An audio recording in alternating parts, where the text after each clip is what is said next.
የትምህርት ልዩነት አለው አልኩኝ። ተሳሳትኩኝ? 0 ልዩነት የለውም። 0 ልናገራ መዳንን በል እሺ፣ አንዴ ይቅርታ፣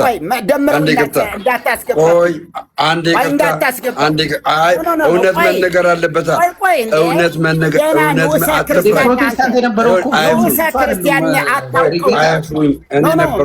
ቅዱስን ካላነበበ ሰው ጋር አልከራከርም። አመሰግናለሁ። ኧረ አመሰግናለሁ። ቀስ እየኖረው ክርክር አይደለም። አባታችን አስቆመው። ደምረን መጽሐፍ ቅዱስ መነጋገር ይችላል። በስርዓት መናገር ይችላል። አመሰግናለሁ። እርሶ ለእኔ መስክሩልኝ። መጽሐፍ ቅዱስ አላውቅም። መጽሐፍ ቅዱስ አላውቅም። ቆይ መጽሐፍ ቅዱስ አላውቅም። መጽሐፍ ቅዱስ አላውቅም። ለእኔ ንገሩኝ። መጽሐፍ ቅዱስ ኧረ አይፍሩኝ። ለምን አሰሩ? ምንድን ነው ካልተመቸ ከዚህ ወግ ማውጣት ማርያምን መመረጥ አልተነገረም እኮ ገና። ለምን ቀስ ብዬ ነው የማወራው? መጽሐፍ ቅዱስ አላውቅም። ጥያቄ ልጠይቅዎት። እሺ፣ መጽሐፍ ቅዱስ አላውቅም። ጥያቄ ልጠይቅዎት። አስተምሩኝ። ስንት አይነት ዜማ አለ? እሺ፣ ኧረ ግድ የለዎትም አባቴ አንዴ ነገር አስበሉ። ተረጋጉ። ግድ የለዎትም። ተረጋጉና ከኔ ጋር አውሩ። ኧረ ቀስ በሉ። እሺ፣ ችግር ካለብኝ ያወሩኛል። ቀስ በሉ። እሺ፣ ኧረ ቀስ በሉ። ግን አታወራኝም። ቀጥል። ስንት አይነት ዜማ አለ? ለዚህ ጥያቄ መልስ። ቀጥል። አሁን ስንት አይነት ዜማ አለ? ጠይቀው። ሚዩት አንሳ። ቆይ አንዴ ይቅርታ። እሺ፣ ስንት አይነት ዜማ አለ? አንዴ አዎ፣ ጎበዝ። እኔ ኦርቶዶክስ ተዋሕዶ ቤተክርስቲያንን ሙሉ ለሙሉ አላወቅኳትም። ገና እያወቅኳት እየተማርኩ እየመጣሁ ነኝ። ትክክል። ስንት አይነት ዜማ አለ? እየነገርኩት ነው። እየተማርኩ ነው አለ እኮ። አሁን በተረዳሁበት መረዳት እንጂ እየተማርኩ እየመጣሁኝ ነው። እኔ አሁን ግዕዝ ተናገር ቢሉኝ አላቅም። ገባ? ቅዳሴ የሆነን ክፍል ተናገር ቢሉኝ አላቅም። ነገር ግን በተረዳሁበት መረዳት በዛ ስለሆነ የምመላለሰው አሁን በተረዳሁበት መረዳት እርሶ እየተናገሩ ያለ ነገር ሊሆን እየነገሩት ያለ ነገር ስህተት ነው። ያንን ስህተት ነው ያው ማረሙት። አንደኛ በፕሮቴስታንት ቤተ እምነት የነበርኩ ሰው ነኝ። ቆይ ምንም ተረጋጓ ብዬ ባለፈው አንዴ ይቅርታ አንዴ እሺ፣ አዳምጦታል። እኔ ቀስ ብዬ የማወራው አዳምጠሽ ቀስ።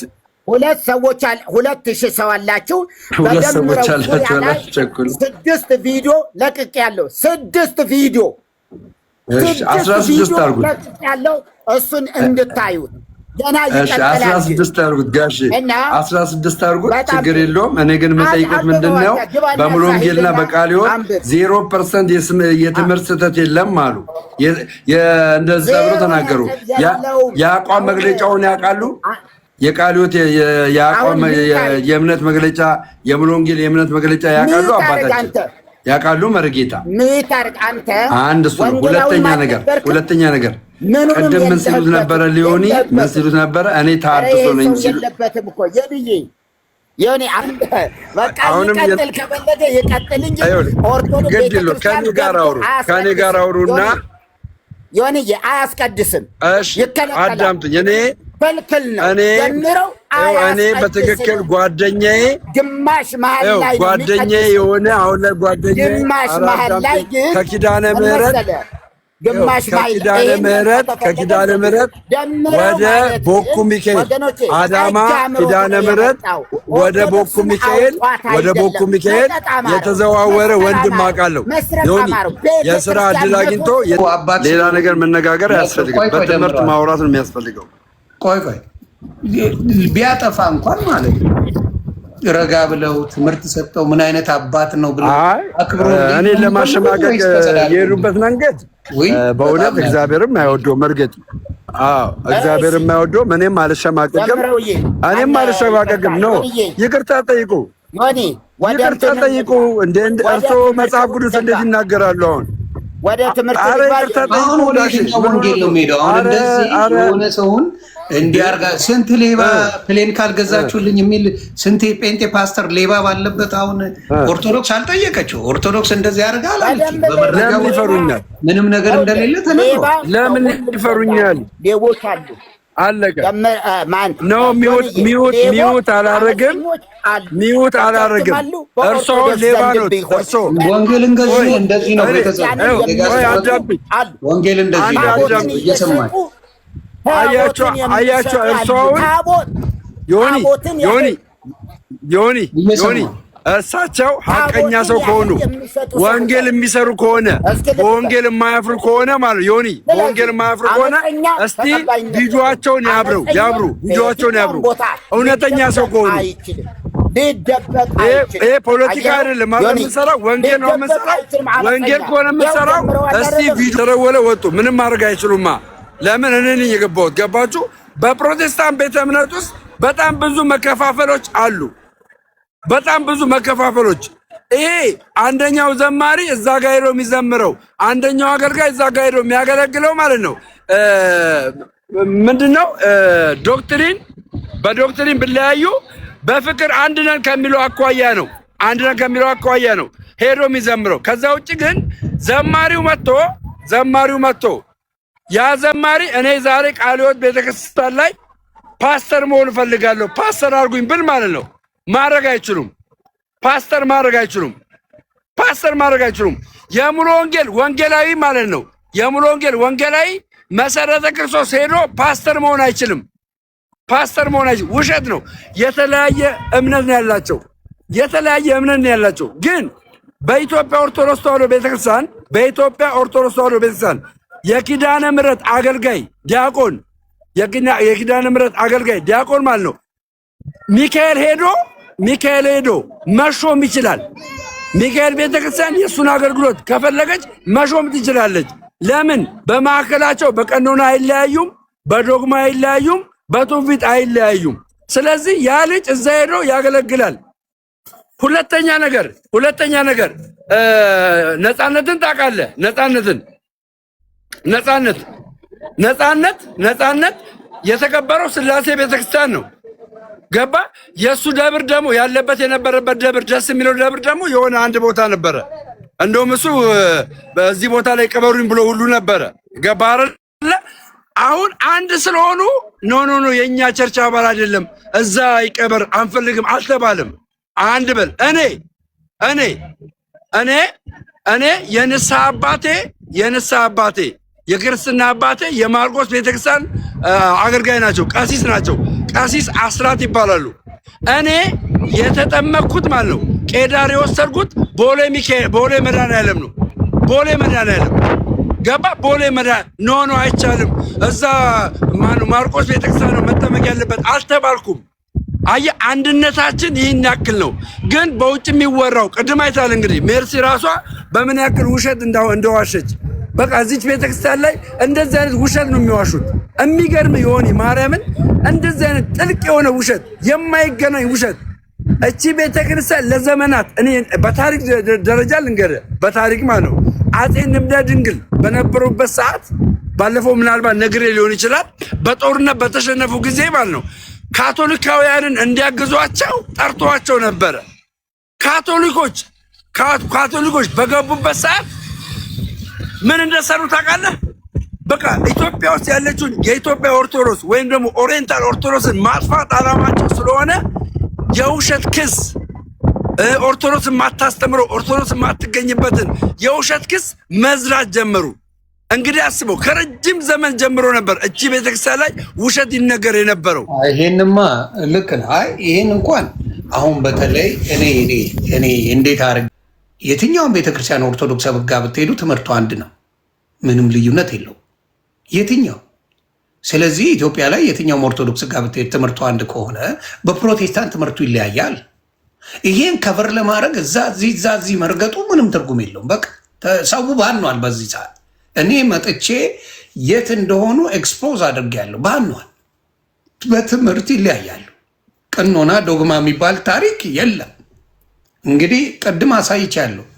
ሰይጣን ፓራላይዝ ያደረጋ ሲባል አሜን የሚባልበት አንዳንዱ እጅ ቆርጣል ጌታ ሽንቱን አሸነዋለሁ ምናምን በልማይቼ ሰይጣን ያጠፋዋል ጌታ ምናምን የሚሉ ናቸው። እና ስብከት ሳይሆን ዝም ብሎ ሞቲቬሽናል ስፒከር ናቸው። በጴንጤያውን የማየው ምንድን ነው? ወንጌሉን ሳይሆን ሞቲቬሽናል ስፒከር እንዲደረግላል መባል የሚፈልግና አሜን ሲል የሚውል ማንነት ነው ያላቸው አብዛኛዎቹ። እውነተኛ ፓስተሮች ግን ይሰብካሉ። እውነተኛ ፓስተሮች ጥምቀቱንም ቁርባኑንም እንዲሁም የህፃናት ጥምቀት ሁሉ ነገር አስተካክለው የሚያስተምሩትን ከኦርቶዶክስ ጋር ተቀራራቢ ስለሆነ እንዲያውም አይወዷቸው። ተቀራራቢ ስለሆነ ግን እነሱ ሚሊኒየም አዳራሽ ላይ መቋሚያውን ሲይዙ በገና ይዘው ሲመጡ ከበሮውን ጸናጽሉን ይዘው ሲዘምሩበት ግን ልክ ናቸው እነሱ። ኦርቶዶክስ ስታደርገው ግን ትክክል አይደለም። ለምሳሌ ቅድምም ተናግሬያለሁ። ፔነኮስቶ ኢትዮጵያ ላይ ኦርቶዶክስ ባትኖር ቤት በኩል ይገባል። ምክንያቱም አረብ ሀገር አልገባ አምጣ አረብ ሀገር አልገባም፣ አይገባም፣ አልገባ ለዘመናት አላስገቡም። አረብ ሀገራቶች ይሰነጥቃል፣ አልገቡ። ስለዚህ ኦርቶዶክስ ባትኖር ኢትዮጵያ ላይ አይገቡም። እኔ ልንገርህ ሌላ ምስክርነት ኢትዮጵያ ውስጥ ማን አስተማረ? እኔ የምጠይቀው ምንድን ነው ማን አስተማረ? እኔ ገጠር ውስጥ የመሄድ እድል አግኝቻለሁ። ኦርቶዶክስ ከሆንኩ በኋላ ገጠር ውስጥ የመሄድ እድል አግኝቻለሁ። ገጠር ውስጥ ህዝብ አለ፣ ሰው አለ፣ ወንጌል የሚያስፈልገው ሰው አለ አይደል? ወንጌል መስማት የሚያስፈልገው ሰው አለ። ዮኒ አንድ የጴንጤ ቸርች የለም። አንድ ገጠር ውስጥ ተራራ ላይ ያለው የኦርቶዶክስ ቤተክርስቲያን ነው። ዝቅ ብለህ ሜዳ ላይ ስታይ የኦርቶዶክስ ቤተክርስቲያን ነው። ኦርቶዶክስ ገጠር ውስጥ ገብታ ሰዎች በጥንቆላ ዓለም ውስጥ እንዳይገቡ ትልቅ ስራ ነው የምትሰራው ኢትዮጵያ ውስጥ። ተው ውጭ ሀገር፣ ተው አረብ ሀገር ይቅርና ልክ ኦርቶዶክስ ያንን ስራ ሰርታ ጨርሳ ካጠናቀቀች በኋላ ነገሩን ሰላም ካደረገች በኋላ አየህ በእነ ኦርቶዶክስ በቆፈረችው ጉድጓድ ማን ይገባል መሰለ? እነዚህ ሰዎች ይገባሉ። የሚያደርጉትን ነገር ነው የምነግርህ። የሚያደርጉትን ኢቨን ዞ እንኳን ተበታትነው ማገልገል አይችሉም። አንድ ቦታ አንድ አካባቢ ነው ፕሮቴስታንቶች መቀመጥ የሚፈልጉት። ተበታትነው ምናምን አይፈልጉም። አሁን አዳማ ላይ ብነግርህ ማለት ነው አዳማ ላይ ብነግርህ አንድ ቦታ 04 የሚባልበት ቦታ አገር የፕሮቴስታንት ቸርች ነው ያለው። 04 የሚባልበት ቦታ ሌላ ቦታ የለም። አለቀ። ሰው የሚገባበት አዲስ አበባ ላይ ይህ ነው በብዛት ቸርች ያለው። አዲስ አበባ ላይ ገርጂና ቦሌ ነው ያለው። ገርጂና ቦሌ አፓ ነው በቃ አንድ ቦታ ነው ተከማይተው ገንዘብ ሜክ የሚያደርጉት። ኮዬ ፈጬ ቢከፍት ምን ሊያገኝ አምጣ ነው የሚለው። ስፒከሩን ዘርፎለት ነው የሚሄደው። ይቀልዳል።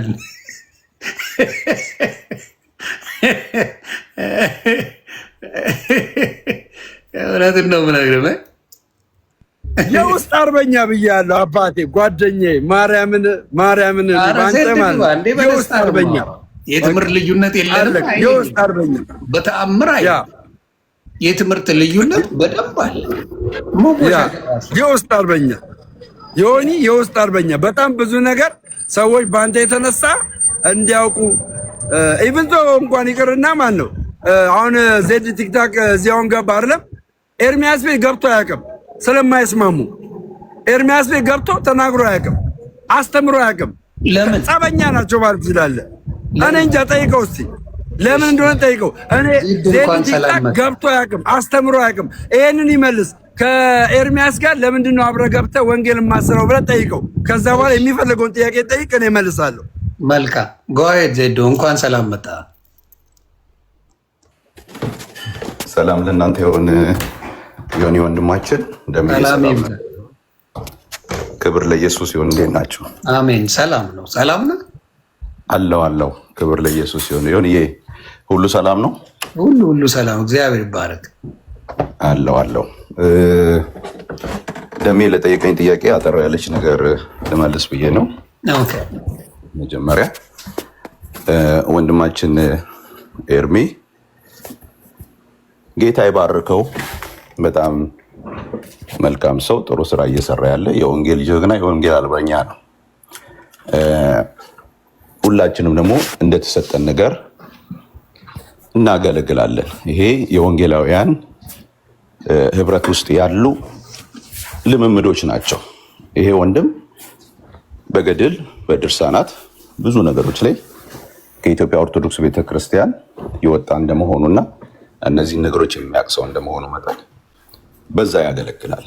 ልክ አይደሉም ብሎ ባነበባቸው መሰረት ላይ ቆሞ ብዙ ያገለግላል ማለት ነው። ለምሳሌ ጳውሎስ ጋር ስትሄድ ጴጥሮስን ኬፋን እቃወማለሁ ብሎ በገላትያ መጽሐፍ ላይ እንደጻፈው ጴጥሮስን ማለት በግርዘት ዙሪያ ላይ በህግ ዙሪያ ላይ አሁን እንደ ጳውሎስ በህግ ዙሪያ ላይ ያስተማረ መምህር አልነበረም። በመጽሐፍ ቅዱስ ስትመለከት ህግን ሲቃወም የነበረው ማለት በብሉይ ኪዳን ህግ ሳይሆን በክርስቶስ ኢየሱስ በተገኘው በአዲሱ ህግ ነው መዳን። እሱም ደግሞ ኢየሱስ ክርስቶስን በማመን ወደሚገኝ ህይወት ሰዎች እንዲመጡ ነው እንጂ ህግን በመፈጸም አይደለም፣ ግርዘትን በመፈጸም አይደለም። ከዚህ በኋላ አየህ የአብርሃም ዘር የሚሆነው ግርዘትን በመፈጸም አይደለም በክርስቶስ ኢየሱስ በማመን ነው ብሎ ለምን ነው በጣም በዚህ ጉዳይ ላይ ብቻ አብዛኛውን አሁን የገላትያ መጽሐፍ ከዚህ ውጭ አታገኝም። ለምንድን ነው በዛ ላይ የሰራው ብለህ ብትጠይቅ አየህ ከተማረው ካሳለፈው ህይወት አየህ እሱ በብሉይ ኪዳን የነበረውን ስርዓት ከገማርያ እግር ስር ቁጭ ብሎ ህግን የተማረ ሰው ስለሆነ በዛ ሰራ ጳውሎስ። አየህ ጴጥሮስ ደግሞ በሌላ ቢሰራ ሌላው የጻፈው ዮሐንስ በክርስቶስ ኢየሱስ ላይ ቢያደርግ በቃ ችግር የለውም። በገባው በዛ ሰራ። እኔ ደግሞ በገድልና በድርሳናት ላይ ይህን ያህል እውቀት ስለሌለኝ ብዙ ስላላነበው እኔ ደግሞ በሌላ ሰራለሁ ማለት ነው።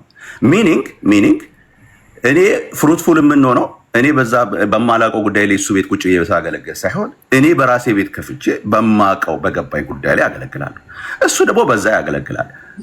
እድል ሳገኝ ዳንዬ ጋር ገባለሁ፣ ወንጌላዊ ዳንዬ ጋር፣ ብሩኬ ጋር ገባለሁ፣ እሱ ጋር ገባለሁ፣ ቁጭ ብዬ እሰራለሁ ማለት ነው። አየህ በቃ ይሄ ነው። ስለዚህ አጭር መልስ ሰጥቻለሁ። ቢሆን ሌላ ጥያቄ ካለው ይጠይቅ በዚህ ዙሪያ። በአስተምሮ ይለያያሉ ዮኒ፣ በአስተምሮ ይለያያሉ። ቅድም አንተ ያወጣው ቪዲዮ አለ አይደለም? 11 ዘውልቁ ነው 11 ላይ ስለ ቅድስና የተናገረውን እስቲ አሰማውና እሱ ልጠይቀው፣ እዙ ጋር ልጠይቀው። አሰማው ቪዲዮን የኤርሚያስ የተናገረውን ቪዲዮ። እሺ በቅድስና ከዛ ዜድ አይቀበልም። እቀበለዋለሁ። ዜድ ምን አልከኝ?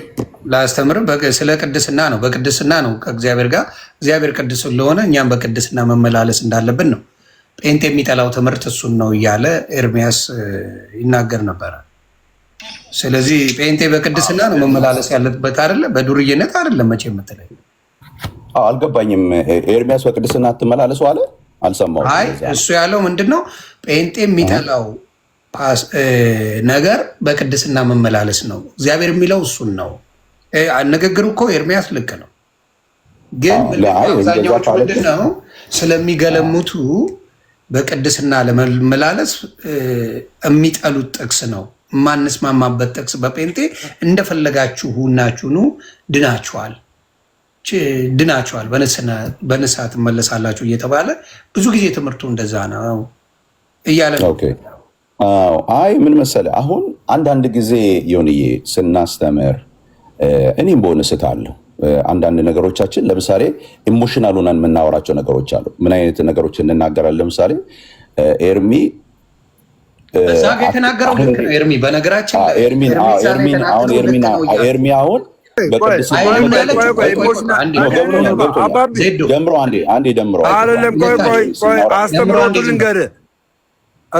አይልም ነው ያሉኝ። እዚህ ጋር ኖ ማስረጃውን ላውጣ። ኖ እነዚህ ባለጌዎች ማስረጃውን ላውጣላቸው።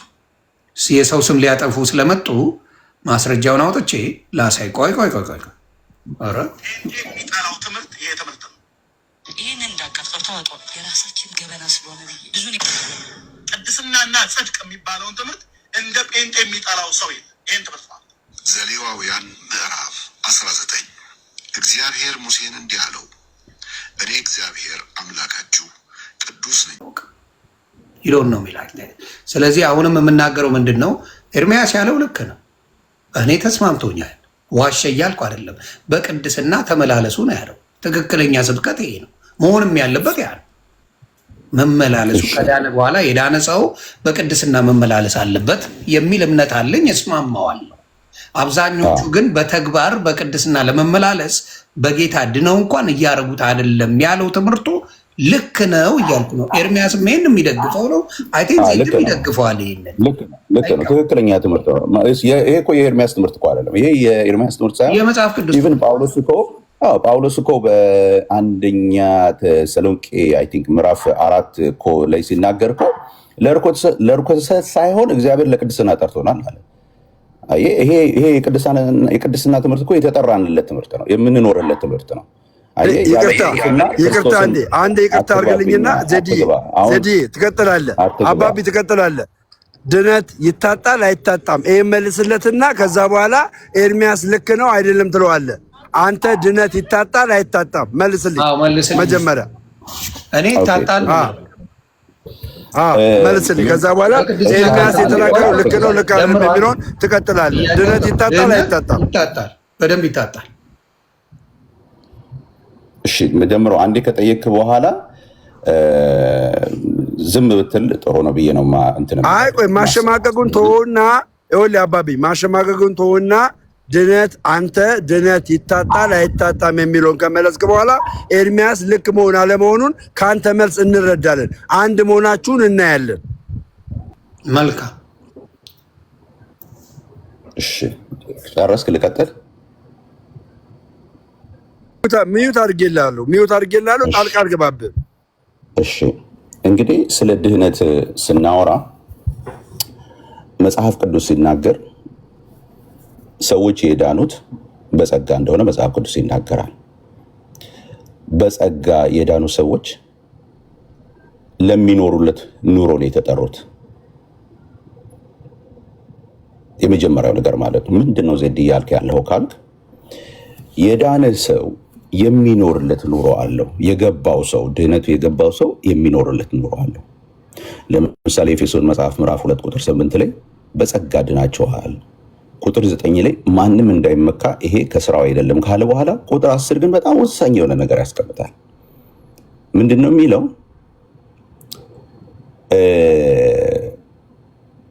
አስቀድሞ ያዘጋጀ ነው እግዚአብሔር አስቀድሞ ያዘጋጀው ነገር ግን ዮኒ ይቅርታ አድርግልኝና መጀመሪያ ነው ይመልስልና ደሜ እንደ ልጃቱን እንደ አልገባ መሀል አልገባ እንዳትገባ ዝም ብለህ መሀል አልገባ ይጨርስ። የፈለገውን ሀሳብ ይጨርስ። ታንኪ የፈለገውን ሀሳብ ይጨርስ።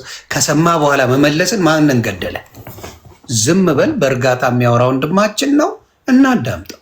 ዝም ይጨርስ። ጥያቄን ጠይቃለህ። ታንኪ እሺ የተፈጠርንለት ዓላማ ክርስቶስ ኢየሱስ በእኛ ሊሰራ የፈለገውን ነገር አስቀድሞ የወሰነውን ነገር ያንን ነገር ለመስራት ነው። በዮሐንስ ወንጌል ምዕራፍ 5 ቁጥር 24 ላይ እሱን እንደውም አውጥቼ ባነበው ደስ ይለኛል። አንድ ጊዜ ላውጣውና ላንብበው። እንደዚህ ይላል። አውጣው አንተ ከፈልክ አንብብልኝ። ይታጣል አይታጣም ግን ጥያቄው ገብቶሃል አይደል? አይ አሁን ሰዎች ይታጣል አይታጣም የሚለውን ነገር ከምን አንጻር ነው የሚያዩት የሚለውን ነገር ማየት መቻል አለብን ማለት ነው። መጀመሪያ እኔ ለምሳሌ ከመጽሐፍ ቅዱስ እና ከጥሬ አንጻር ከሄድን ሪል የዳነ ሰው በአንድ ነገር ብቻ ነው ድህነትን ሊያጣ የሚችለው ብዬ አምናለሁኝ። እኔ በገባበት መንገድ ይወጣል ብዬ አምናለሁኝ። ኦኬ በገባበት መንገድ ማለት ነው። ይታጣል እያልከኝ ነው አይደል? ቴክኒካሊ ይታጣል። ግን አሁን ትልቁ ነገር እንደሚያኖር ሁላ ቅድስናን ልታጣ ትችላለህ። እንዴት ነው ግን አሁን ዮኒዬ አንድ ነገር ግን ማሰብ ያለብን መሰለህ፣ የእኛ ትምህርት በጣም ስትሮንግ የሆነ ትምህርት ነው ዮኒዬ። አሁን ሰዎች ዝም ብሎ አየር ላይ እንደሚያወሩት አይነት ትምህርት አይደለም ያለን። ለምሳሌ ይታጣል ብለን ስንል በዚህ በኩል ይታጣል ብለን የሚለው አስተምሮ ለምሳሌ እንዴት ነው የሚታጣው የሚለውን አብሮ የሚመልስ አስተምሮ ነው ያለን። ዝም ብሎ አየር ላይ ያለ የተቀመጠ አስተምሮ አይደለም ያለን። ለምሳሌ ይታጣል ብለን ስንል በገባበት ነው ሰውየው መውጣት የሚችለው ብለን ነበረ። የሚያጣው በገባበት ከወጣ ነው። ምን ማለት ነው ብለህ ካልገኝ ለምሳሌ የዕብራውያን መጽሐፍ ምዕራፍ 6 እና የዕብራውያን መጽሐፍ ምዕራፍ 10 ማየት ነው። ሰዎች እንዴት ነው ሉዝ የሚያደርጉት ሳልቬሽን የሚለው ለምሳሌ የዕብራውያን ላውጣና እያነበብኩ ላሳያለሁ። ይሆን ግን እንዳልኩ ይታጣል ነው አደይነደ ኖ በምንድን ነው ወሳኙ? አሁን የኛና የሚለው ነገር ዳይሬክት የሆነ ነገር ነው። ገባ? ቅድስናን በቅድስና ልትኖርበት ትችላለህ፣ ልታጣው ትችላለህ። ያን በቅድስና መመላለስ ይኸውልህ ቅድም ኤርሜ ካለው ላይ ያነበብኩት ምንድን ነው? ዘሌዋውያን ላይ ነው የሚናገረው። ምንድን ነው ያለው? በቅድስና ስትመላለስ በቅድስና ትኖራለህ። በቅድስና ካልተመላለስክ ግን ቅድስናን አታገኝም ነው። ንስሐ በየለቱ የኛ ሀሳብ ምን መሰለህ? ግን እንዳልኩ ከዛ ውጭ ቅድስና ይታጣል። ቅድስና ይታጣል እኮ። ቅድስና አሁን እኮ ምን መሰለህ እኮ ድነቱ እንዴት ነው የሚታጣው ብለን ካላወራን በስተቀር በጣም አስቸጋሪ ነው ያለው። አሁን ለምሳሌ ድነት ይታጣል ብለህ ስትል ደምሮ እና እኔ መካከል ያለው ድነት ይታጣል የሚለው አመለካከት አንድ አይደለም እያልኩ ነው ጮዬ። እሱማ አንደርስታንድ እኮ። ስለዚህ እሱ በሚልበት ሴንስ እኛ ስለማንል ለምሳሌ አሁን ድነት ይታጣል የሚለውን ነገር ተነስተን መለጠፍ ሳይሆን እንዴት ነው የሚታጣው የሚለውን ነገር መጽሐፉ ያስቀመጠበትን ነገር በደንብ ማየት ያስፈልጋል። ለምሳሌ አንድ ሰው ሪል ድነት ካገኘና ከዳነ ዮኒዬ ከዳነ ድህነት ዝም ብሎ መወለድ ነው። ዮኒዬ መወለድ ነው ድህነት ማለት። አየህ ከተወለድክ መሞት የምትሞተው በዛው ማለት እንዴት እንደሚታጣ ከተወለደ መሞት ብቻ ነው ያለበት። ተባረክ ላይ አንድ ነገር ልበልና ትቀጥላለህ። እንዴት እንደሚታጣ እኔም የሆነ ነገር ላሳየህና በዛው ብንሄድ ትላለህ። ምን መሰለህ ድህነት እንዴት እንደሚታጣ ምን ይላል መጽሐፈ ቲቶ ወደ ቲቶ ይቅርታ መጽሐፈ ቲቶ አልክን ቅድም ዘሌዋውያን ቲቶ መጽሐፍ ላይ ነው እና ምንድን ነው ምዕራፍ 2 ቁጥር 11 ላይ ሰዎችን ሁሉ የሚያድን የእግዚአብሔር ጸጋ ተገልጧልና ይላል። ከዛ ምን ይላል? ይህም ጸጋ ኃጢአተኝነትና ዓለማዊነትን ምኞት ክደን የተባረከውን ተስፋችንን እርሱም የታላቁን የአምላካችንና የመድኃኒታችን የኢየሱስ ክርስቶስ ክብር መገለጥን እየጠበቅን ራሳችንን በመግዛትና በጽድቅ እግዚአብሔርንም በመምሰል በአሁኑ ዘመን እንድንኖር ያስተምረናል ይላል። ስለዚህ ምንድን ነው ዓለምን መካድ አለብህ፣ ኃጢአትን መካድ። እነዚህ ሁለቱ ካልተካዱ ምናችን ይወሰዳል? ክብራችን ይወሰዳል።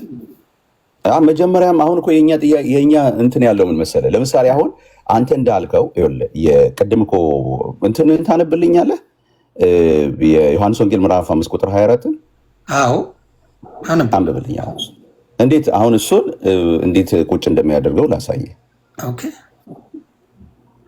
ይሄ ነገር ለክርክር እንኳን መብቃት አለበት ብዬ አላስብም። ኢቭን አይደለም እግዚአብሔር ቤት የሆነ ተራ ሬስቶራንት ስትገባ ዲሲፕሊን ከሌለ ዘርበት ከዚህ ነው የምትባለው። ኤኒዌይስ ግን ኦኬ ልሂድ። ዮሐንስ ምዕራፍ 5 ቁጥር 4 ላይ ነው አልከው አይደለ? 24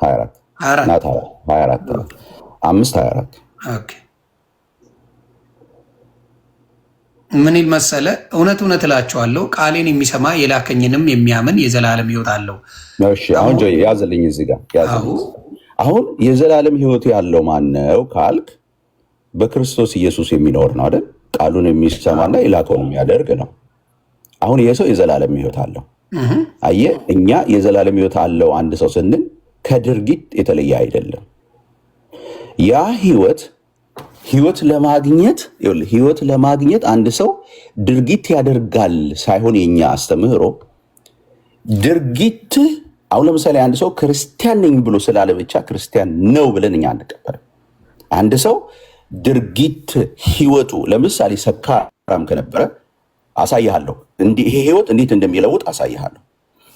አንድ ሰው ሰካራም ከነበረ ሌባ ከነበረ ወደ ክርስቶስ ኢየሱስ ወደዚህ ወደ ዘላለም ሕይወት ሲመጣ ትላንትና በነበረው ሕይወት ያልተለወጠ ሕይወት ካለው መጀመሪያም የዚህ የስም ለውጥና የቦታ ለውጥ አደረገ እንጂ የሕይወት ለውጥ አላደረገም። አንድ ሰው እንዴ ብዙ ፓስተር ዘራፊዎች አሉ አይደል? እንደ አባቴ ወርዝ እሱ እኮ ይሄ እኮ ሱፍለቱ መዝረፍና ድህነት መዝረፍ እኮ እንዲያውም ዛሬ የጀመረ እኮ አይደል? ዛሬ የጀመረ ታሪክ እኮ አይደለም። ቆይ ልነግርህ ነው። አንተ የምቃረነው ክርስቲያን ውስጥ እዚህ ጋር በሱፍ አሳምሮ ራሱ ዛሬ ነው የጀመረው። ዛሬ ነው ወይ የጀመረው? እየነገርኩ ነው ስላልከኝ ነገር አንተ ከተነሳው ተነስቼ የምነግርህ አንድ ሰው በድህነት ሆኖ የሚዘርፍ ሆኖ እያለ በድህነቱን በስታይል ቀይሮ ወንጌል አውቃለሁ ብሎ መዝረፍ ከጀመረ what the difference ድኗል ይሄ ዛሬ ጆዬ መጽሐፍ ቅዱስ ታነባለህ አይደል? ዛሬ ነው ወይ የጀመረው ይሄ ነገር? ዛሬ ነው የጀመረው። በቤተ ክርስቲያን እንደዚህ አይነት ነገር የጀመረው ዛሬ ነው። የመጀመሪያዋ አሁንም እሱን ነው የምልህ እኔ አሁን እሷን ላለመጥቀስ ነው ገባ። እሷን ላለመጥቀስ ከነበረ ቃሚ ከነበረ ምናምን ካልከኝ ያ በዓለም ሆኖ ነው። በጌታ ሆኖ ይሄንን የሚያደርግ ብዙ ምዕመናን አለ። ምዕመናን ብቻ ሳይሆን ፓስተሮች ነው ማወራ ፓስተሮች ነቢያቶች ብለው በስነ ስርዓት ኦፊሻሊ የሚዘርፉ ባሉበት ላይ ምን አይነት አካሄድ ነው መስለማያተ? እኔም ማምነው የቱን መሰለ ቤት ማጽዳት ሻወር ከራስ ይጀምራል። ቤትን አስተካክዬ የኔ ቤት ጥሩ ከሆነ እንግዳ ጋብዝበታለሁ። ሰው ደስ ይለዋል። ቤትን ሳታዘጋጅ እንግዳ መጋበዝ ምንድን ነው እንዴ? ይሄ ሰውዬ ተብላ ትገመታለህ ቤት ውስጥ። አሁን አንተ ለምሳሌ ሴዶ ቤት እኔን ብትጠራኝ ወይም ሌሎች ወንድሞችን ብትጠራ እህቶችን ብትጠራ ቤትን አጸድተህ ጥሩ ነገር አዘጋጅተህ ምን ብለህ ሰው ሲመጣ ውይ የዜዶ ቤት እኮ አሪፍ ነው፣ ስርዓቱ፣ ቤቱ ንጹህ ነው ምንድን ነው ተብሎ ይባላል። እዚህ ቤት በዲኖሚኔሽን ራሱ 90 ቦታ ተከፋፍለ የሆነ ሰው ስታመጣ ኮንፊውዝ የምታረግ ከሆነ ጥሎ ነው የሚሄደው። ግን ሊቭ ቢመጡም ጥለው ይሄዳሉ። የት ይሆናሉ? ቆይ እኔ ልክ እንደኔ ከሩቆኜ ክርስቶስን ተከትዬ እሱን አመልከዋል እንጂ የቱ ውስጥ እገባለሁ? አሁን ልግባ ብል እኮ አሁን በዲኖሚኔሽን ራሱ የቱ ጋር ነው የምገባው? ዩ ቴል ሚ የትኛው ትምህርት ነው ልክ? አንተ አስረዳኝ። ጥምቀቱ፣ ሚስጥረ ቁርባኑ፣ ክርስቶስ በስራ ጸድቃለሁ አልጸድቅም ክርክሩ በምኑ በብዙ ነገር ባለው በየትኛው ነው ገብቼ አብሬ ከሁሉም ጋር ልሳተፍ የምችለው የቱ ጋር? እሺ ጆይ መጀመሪያ አሁን ዝም ብዬ እሰማለሁ። ከዚህ በኋላ አስረዳኝ።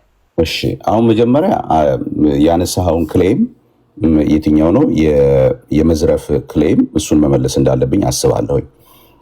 ይህንን የምመልሰው ደግሞ አዲስ አይደለም ያልከው ጳውሎስ በሁለተኛ ቆሮንቶስ ምዕራፍ 11 ላይ በጣም ተቸግሮ ከጻፈበት ነገሮች አንዱ ይሄ ችግር ነው። ታስታውስ እንደሆነ እንደ አንዲት ቅድስት ድንግል አድርጌ ለክርስቶስ ኢየሱስ አጭቻቸዋለሁ ባለበት ክፍሉ ምዕራፉ ላይ በጣም የተቸገረበት ነገር አንዱ ሐዋርያ ሳይሆኑ ሐዋርያንን ብሎ እየገቡ እንደውም ከራሱ ደሞዝ አለመቀበል ጋራ እኔ ከእናንተ አለ እናንተን እያገለገልኩ ቆሮንቶስ ቤተክርስቲያንን ነው የሚለው እናንተን እያገለገልኩኝ ግን ከመቄዶንያውያን ወገኖቼ በሚላክልኝ ነገር ነው ያገለገልኩት። እናንተ ሀብታም ሆናችሁ እያለ ከእናንተ ገንዘብ አልፈለኩም ነበር። በወገኖቼ እርዳታ ነው እየተላከልኝ ኢቭን ያገለገልኳቸው። ያንን ማድረጌ ኃጢአት ነው ወይ ሞኝነት ነበር ወይ? በመካከላችሁ ግን እናንተ መካከል ሐዋርያ ሳይሆኑ ሐዋርያንን ብሎ ገንዘብ እየተቀበሏችሁ እየዘረፏችሁ ይላል ጳውሎስ የሚያገለግሏችሁ ነበሩ። ነበሩ እነዚህ ሰዎች ይላል። እነዚህ ሰዎች ኢቭን እንደውም ይላል እኔን እንኳን የማገለግላችሁን ከጌታ የመጣ ማለት በጽድቅ ስለማገለግላችሁ ይላል እርሱ ይላል ከጌታ የመጣ ኢቭን ንግግሩ ሰውነቱ ቀጭን ነው፣ ንግግሩ ኃይለኛ ነው፣ ግን ከጌታ እንኳን አይደለም ብለው በእኔ ላይ ምን ያደርጋሉ? ነገር ያከብዱብኛል። ነገር ያከብዱብኛል። ምን እያሉ? ይሄ የጌታ ሐዋርያ አይደለም እያሉ በጊዜው ጳውሎስ የተቸገረበት ችግር ለምሳሌ በቆሮንቶስ ቤተክርስቲያን ይሄ ነበረ። ሌቦች የሆኑ ሐዋርያ ሳይሆኑ ሐዋርያንን የሚሉ ገብተው በጣም ቤተክርስቲያኗን የበጠበጡብና ዘራፊዎች የነበሩበት ጊዜ ስለነበር በዚህ ተቸግረዋል ጳውሎስ። ኦኬ ይሄ አዲስ አይደለም። በኢትዮጵያ ኦርቶዶክስ ቤተክርስቲያንም ዛሬም የሚያወሩ ቀሳውስት እየተናገሩ ናቸው ያሉት።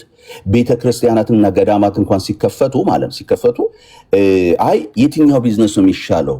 አረ የኢየሱስ ቤተክርስቲያን ብለን ከምንከፍት ይልቅ ቤተክርስቲያን ደብራት ሲከፈቱ አርሴማ ብንል ቅድስት ማርያም ብንል ምናምን ብንል ታቦት እንደዚህ አይነት ታቦት ብናስገባ አረ ደሜ አንድ ጊዜ የተሻለ ነው የሚሉበት ጊዜ ነው። ማለት ሰዎች እምነትን ወደ የተለያየ ነገር ኮምፒቲሽን፣ ቢዝነስ ምናምን ያደረጉበት ነው። አዎ እኛ መካከል ሁሉ ንጹህ ነው ወይ? አይደለም። ለዚህ ነው እኛ ለምሳሌ ፕሮፌትንን የሚሉ ነጋዴዎች እንዳሉ እናምናለን። ይሄ ግልጽ ነው። ምንም ጥያቄ በሌለው ሁኔታ ማለት ነው። አሉ በመካከላችን እንደዚህ የእኛን መስሎ የገቡ አሉ። አዎ አሉ። ምንድን ነው የምናለው? ስራቸው ነው የሚገልጣቸው፣ ፍሬያቸው ነው የሚገልጣቸው። ይኸው አሁን ለምሳሌ አንተ የምትቃወማቸው ሰዎች እዚህ ቦታ አሉ። በቃ ፍሬያቸው ልክ አይደለም አሉ። ስለዚህ በፍሬያቸው አይተን መጽሐፉም ያለን ኢየሱስም ያለን በፍሬያቸው ተለያዩ ታውቋቸዋላችሁ ስለሆነ ፍሬያቸው ይገልጣቸዋል። ስለዚህ ከነዚህ ሰዎች ጋር ህብረት የለንም። እኔ ለምሳሌ እዚህ ፊት ለፊት ነው የምናገር። እኔ ለምሳሌ ሶፍት ከሚያስበላ ሰው ጋር ህብረት የለኝም። እኔ ስለማላምን ማለት ኢየሱስ በዛ አይነት አገልግሎት ያገለግላል ብዬ ስለማላምን ሆድ ከሚረግጥ የአንዲትን ሴት አስቀምጦ አንዲትን እርጉዝ ሆድ እየረገጠ እየተፈወሽ ነው ከሚል ጋር የለኝም። እኔ ህብረት የለኝም። ለምን? መጽሐፉ እንደዛ ስለማያስተምረኝ፣ ከጳውሎስ ሕይወት እንደዛ ስላልተማርኩኝ፣ ከጴጥሮስ ሕይወት እንደዛ አባቶች እንደዛ ስላላስተማሩኝ ማለት። ስለዚህ ይሄንን እኔን ራሴ አሁን ዮኒ ብትጠይቀኝ አልቀበልም እያልኩ ነው። ስለዚህ አልቀበልም በምልህ ነገር አንተ ክስ አድርገህ ልታቀርባቸው። ሌቦች አሉ፣ አዎ አሉ፣ ግን እነሱ የወንጌል አማኙን አይወክሉም። ቴንክ ዩ።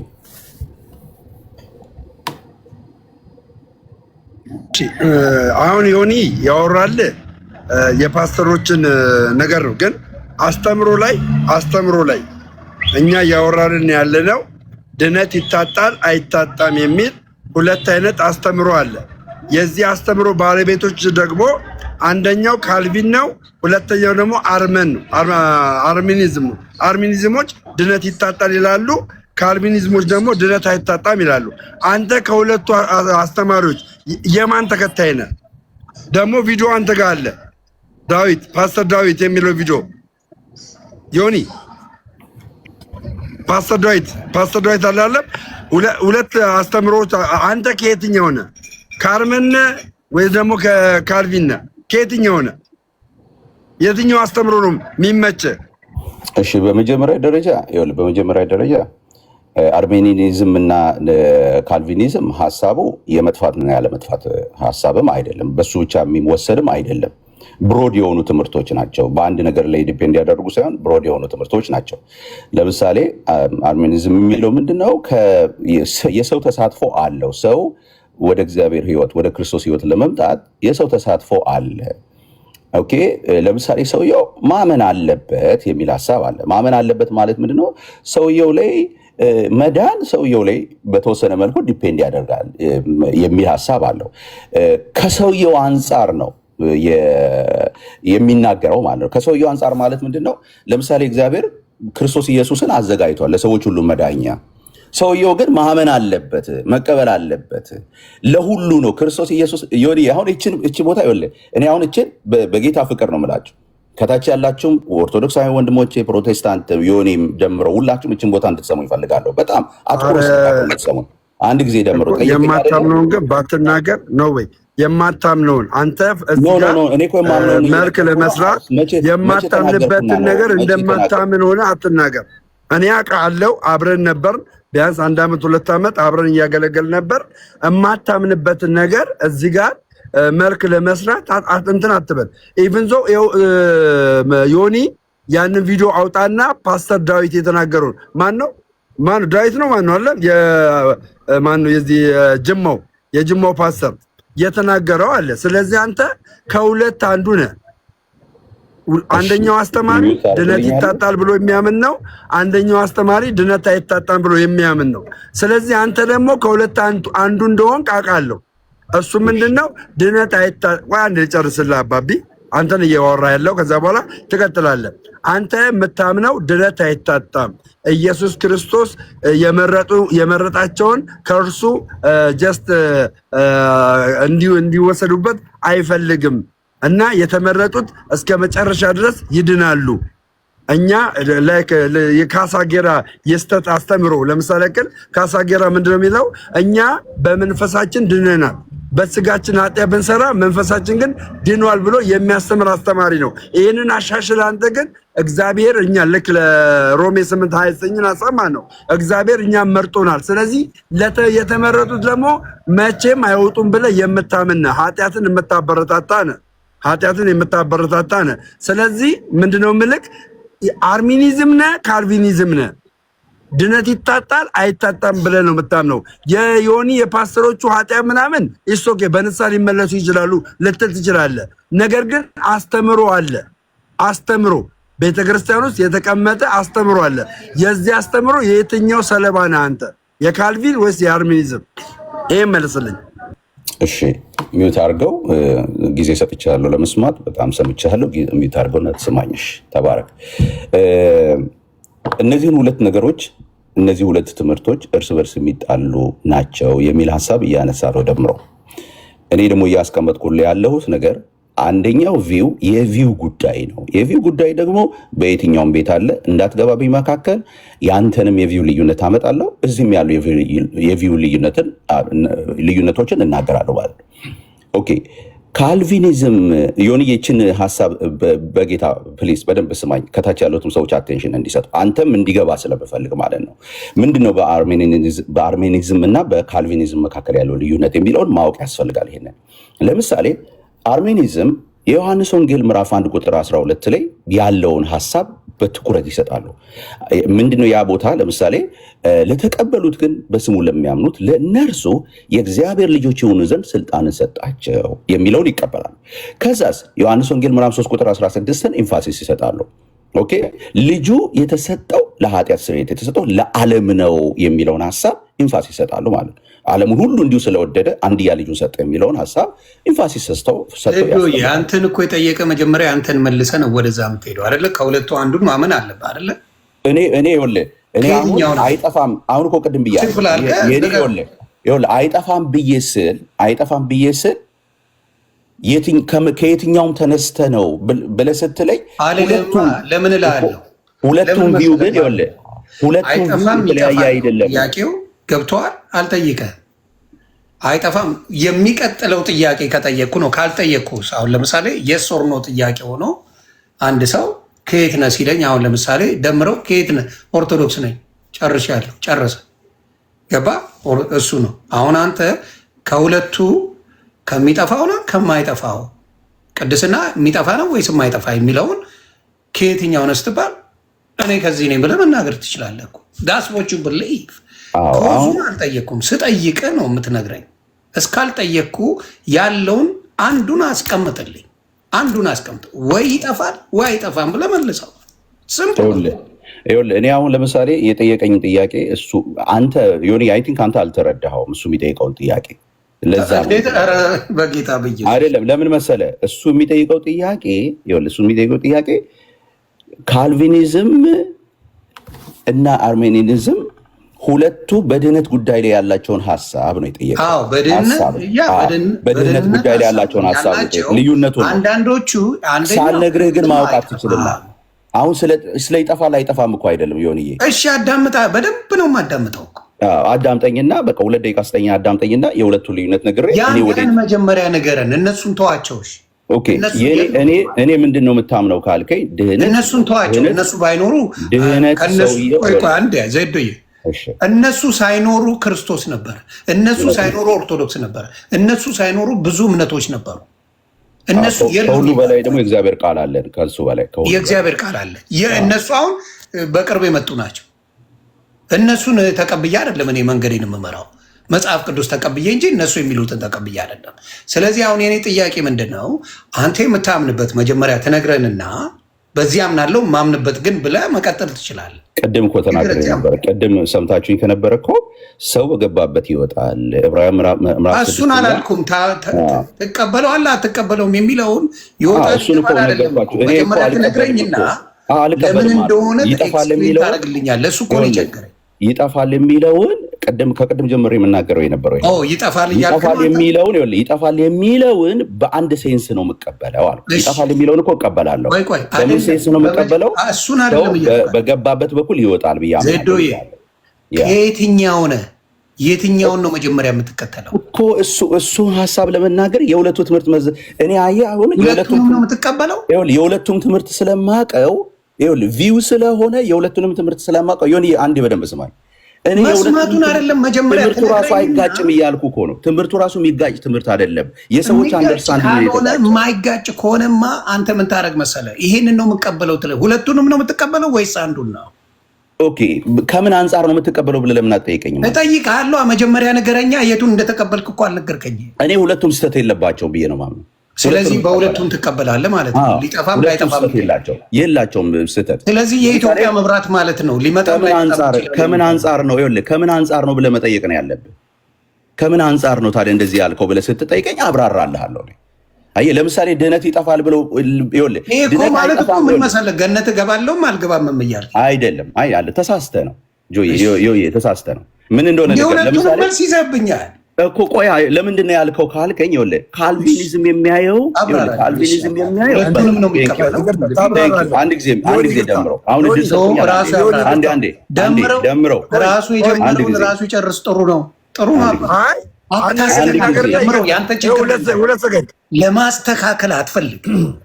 ለአንተ ጥሩ ነገር ነው። ቲንክ ባር ፎር ሚኒት ማን ለርም ኤክስፕሌን እንደፈለገ አድርጎ ኤክስፕሌን ያርግ። እኔ ደስተኛ ነኝ።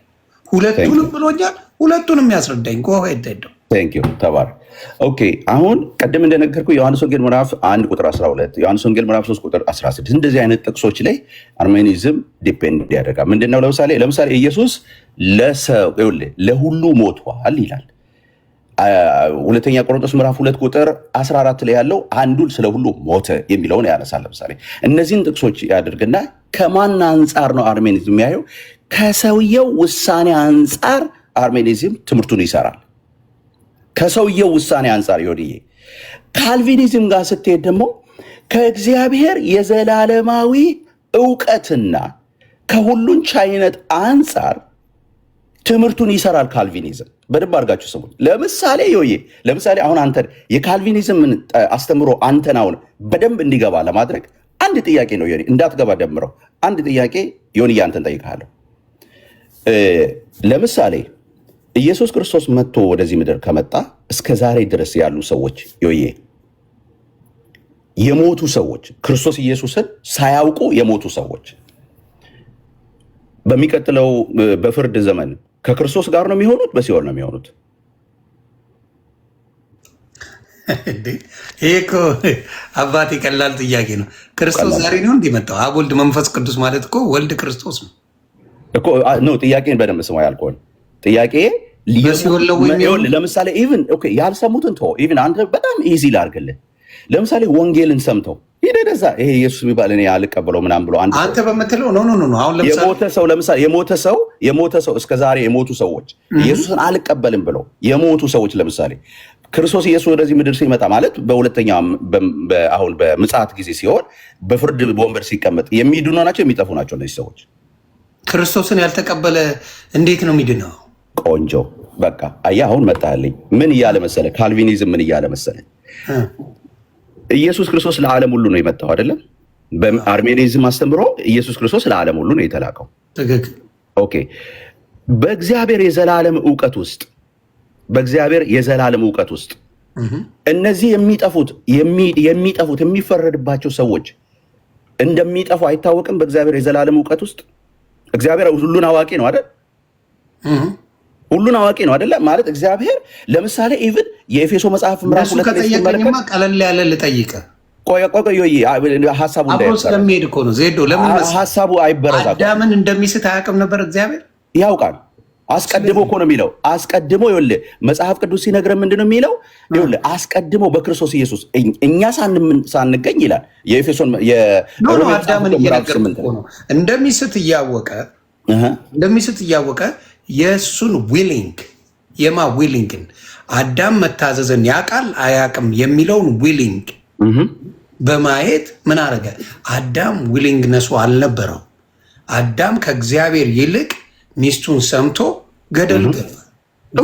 እግዚአብሔር ግን አያውቅም ነበር ሄደ። ስለዚህ ምድር ላይ ማለት እግዚአብሔር አያውቅም ነበር ነው ጥያቄው እኮ አልኩ። እግዚአብሔርማ ስለሚያውቅ ነው የአዳምን ዊሊንግነስ የተቀበለው። ለምን እኛ ክርስቶስን የምንከተለው በፈቃደኝነት እንጂ በጉልበት አይደለም እኮ። እሱ ጋር አይደለም ያለ ነው አሁን ዮዬ። አሁን እኮ አሁን እኔ የእግዚአብሔርን ማምለክ ይኸውልህ፣ አንተ ችግሩ ምን መሰለህ ዜድ፣ የእግዚአብሔርና የሰውን አይ ቲንክ ተከላ በተወሰነ ኖ ለምን አልሰማኸኝማ? ይኸውልህ ዮዬ፣ እኔም ኤክስፕሌን ላድርጋ በተወሰነ ያለው ካልቪኒዝም የሚያየው ዮዬ፣ ይኸውልህ ካልቪኒዝም የሚያየው ከእግዚአብሔር የዘላለም ዕውቀት አንጻር ነው። አየህ፣ ከእግዚአብሔር ዕውቀት አንጻር ይኸውልህ። እኔ ደግሞ ልጠይቅህ፣ ለምሳሌ ይኸውልህ ምን መሰለህ የሚለው በስንት ዓመተ ምህረት ነው? ስንተኛው ክፍለ ዘመን ነው? ዮኒዬ፣ እግዚአብሔር አንተ መጥፋትህን አንተ መዳንህን አያውቅም?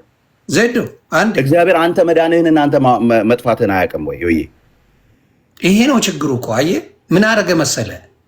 ለእኛ ዊሊንግነሱን ሰጥቶናል። ኢስ አፕ ቱ አስ እኮ አርሜኒዝም የሚለው ልጆ በደንብ ስማ። አርሜኒዝም የሚለው ከአንተ ዊል ተነስቶ አንተ መቀበል አለብህ፣ ለእግዚአብሔር ሰሚት ማድረግ አለብህ ብሎ ትምህርቱን ከአንተ አንጻር ይሰራል። በደንብ አድርገህ ስማኝ። ካልቪኒዝም ጋር ስትሄድ ደግሞ እግዚአብሔር ኦልሬዲ እንደምታምን ያውቃል። ለምሳሌ በዘላለም ዕውቀቱ ውስጥ መርጦሃል፣ ተመርጠሃል። ኦልሬዲ የጠራቸውን የጠራቸውን አጸደቃቸው። መቼ? ዓለም ሳይፈጠር በፊት። አየህ፣ ዓለም ሳይፈጠር በፊት ከእግዚአብሔር ጋር የሚኖሩት ሰዎች ኦልሬዲ ይታወቃሉ።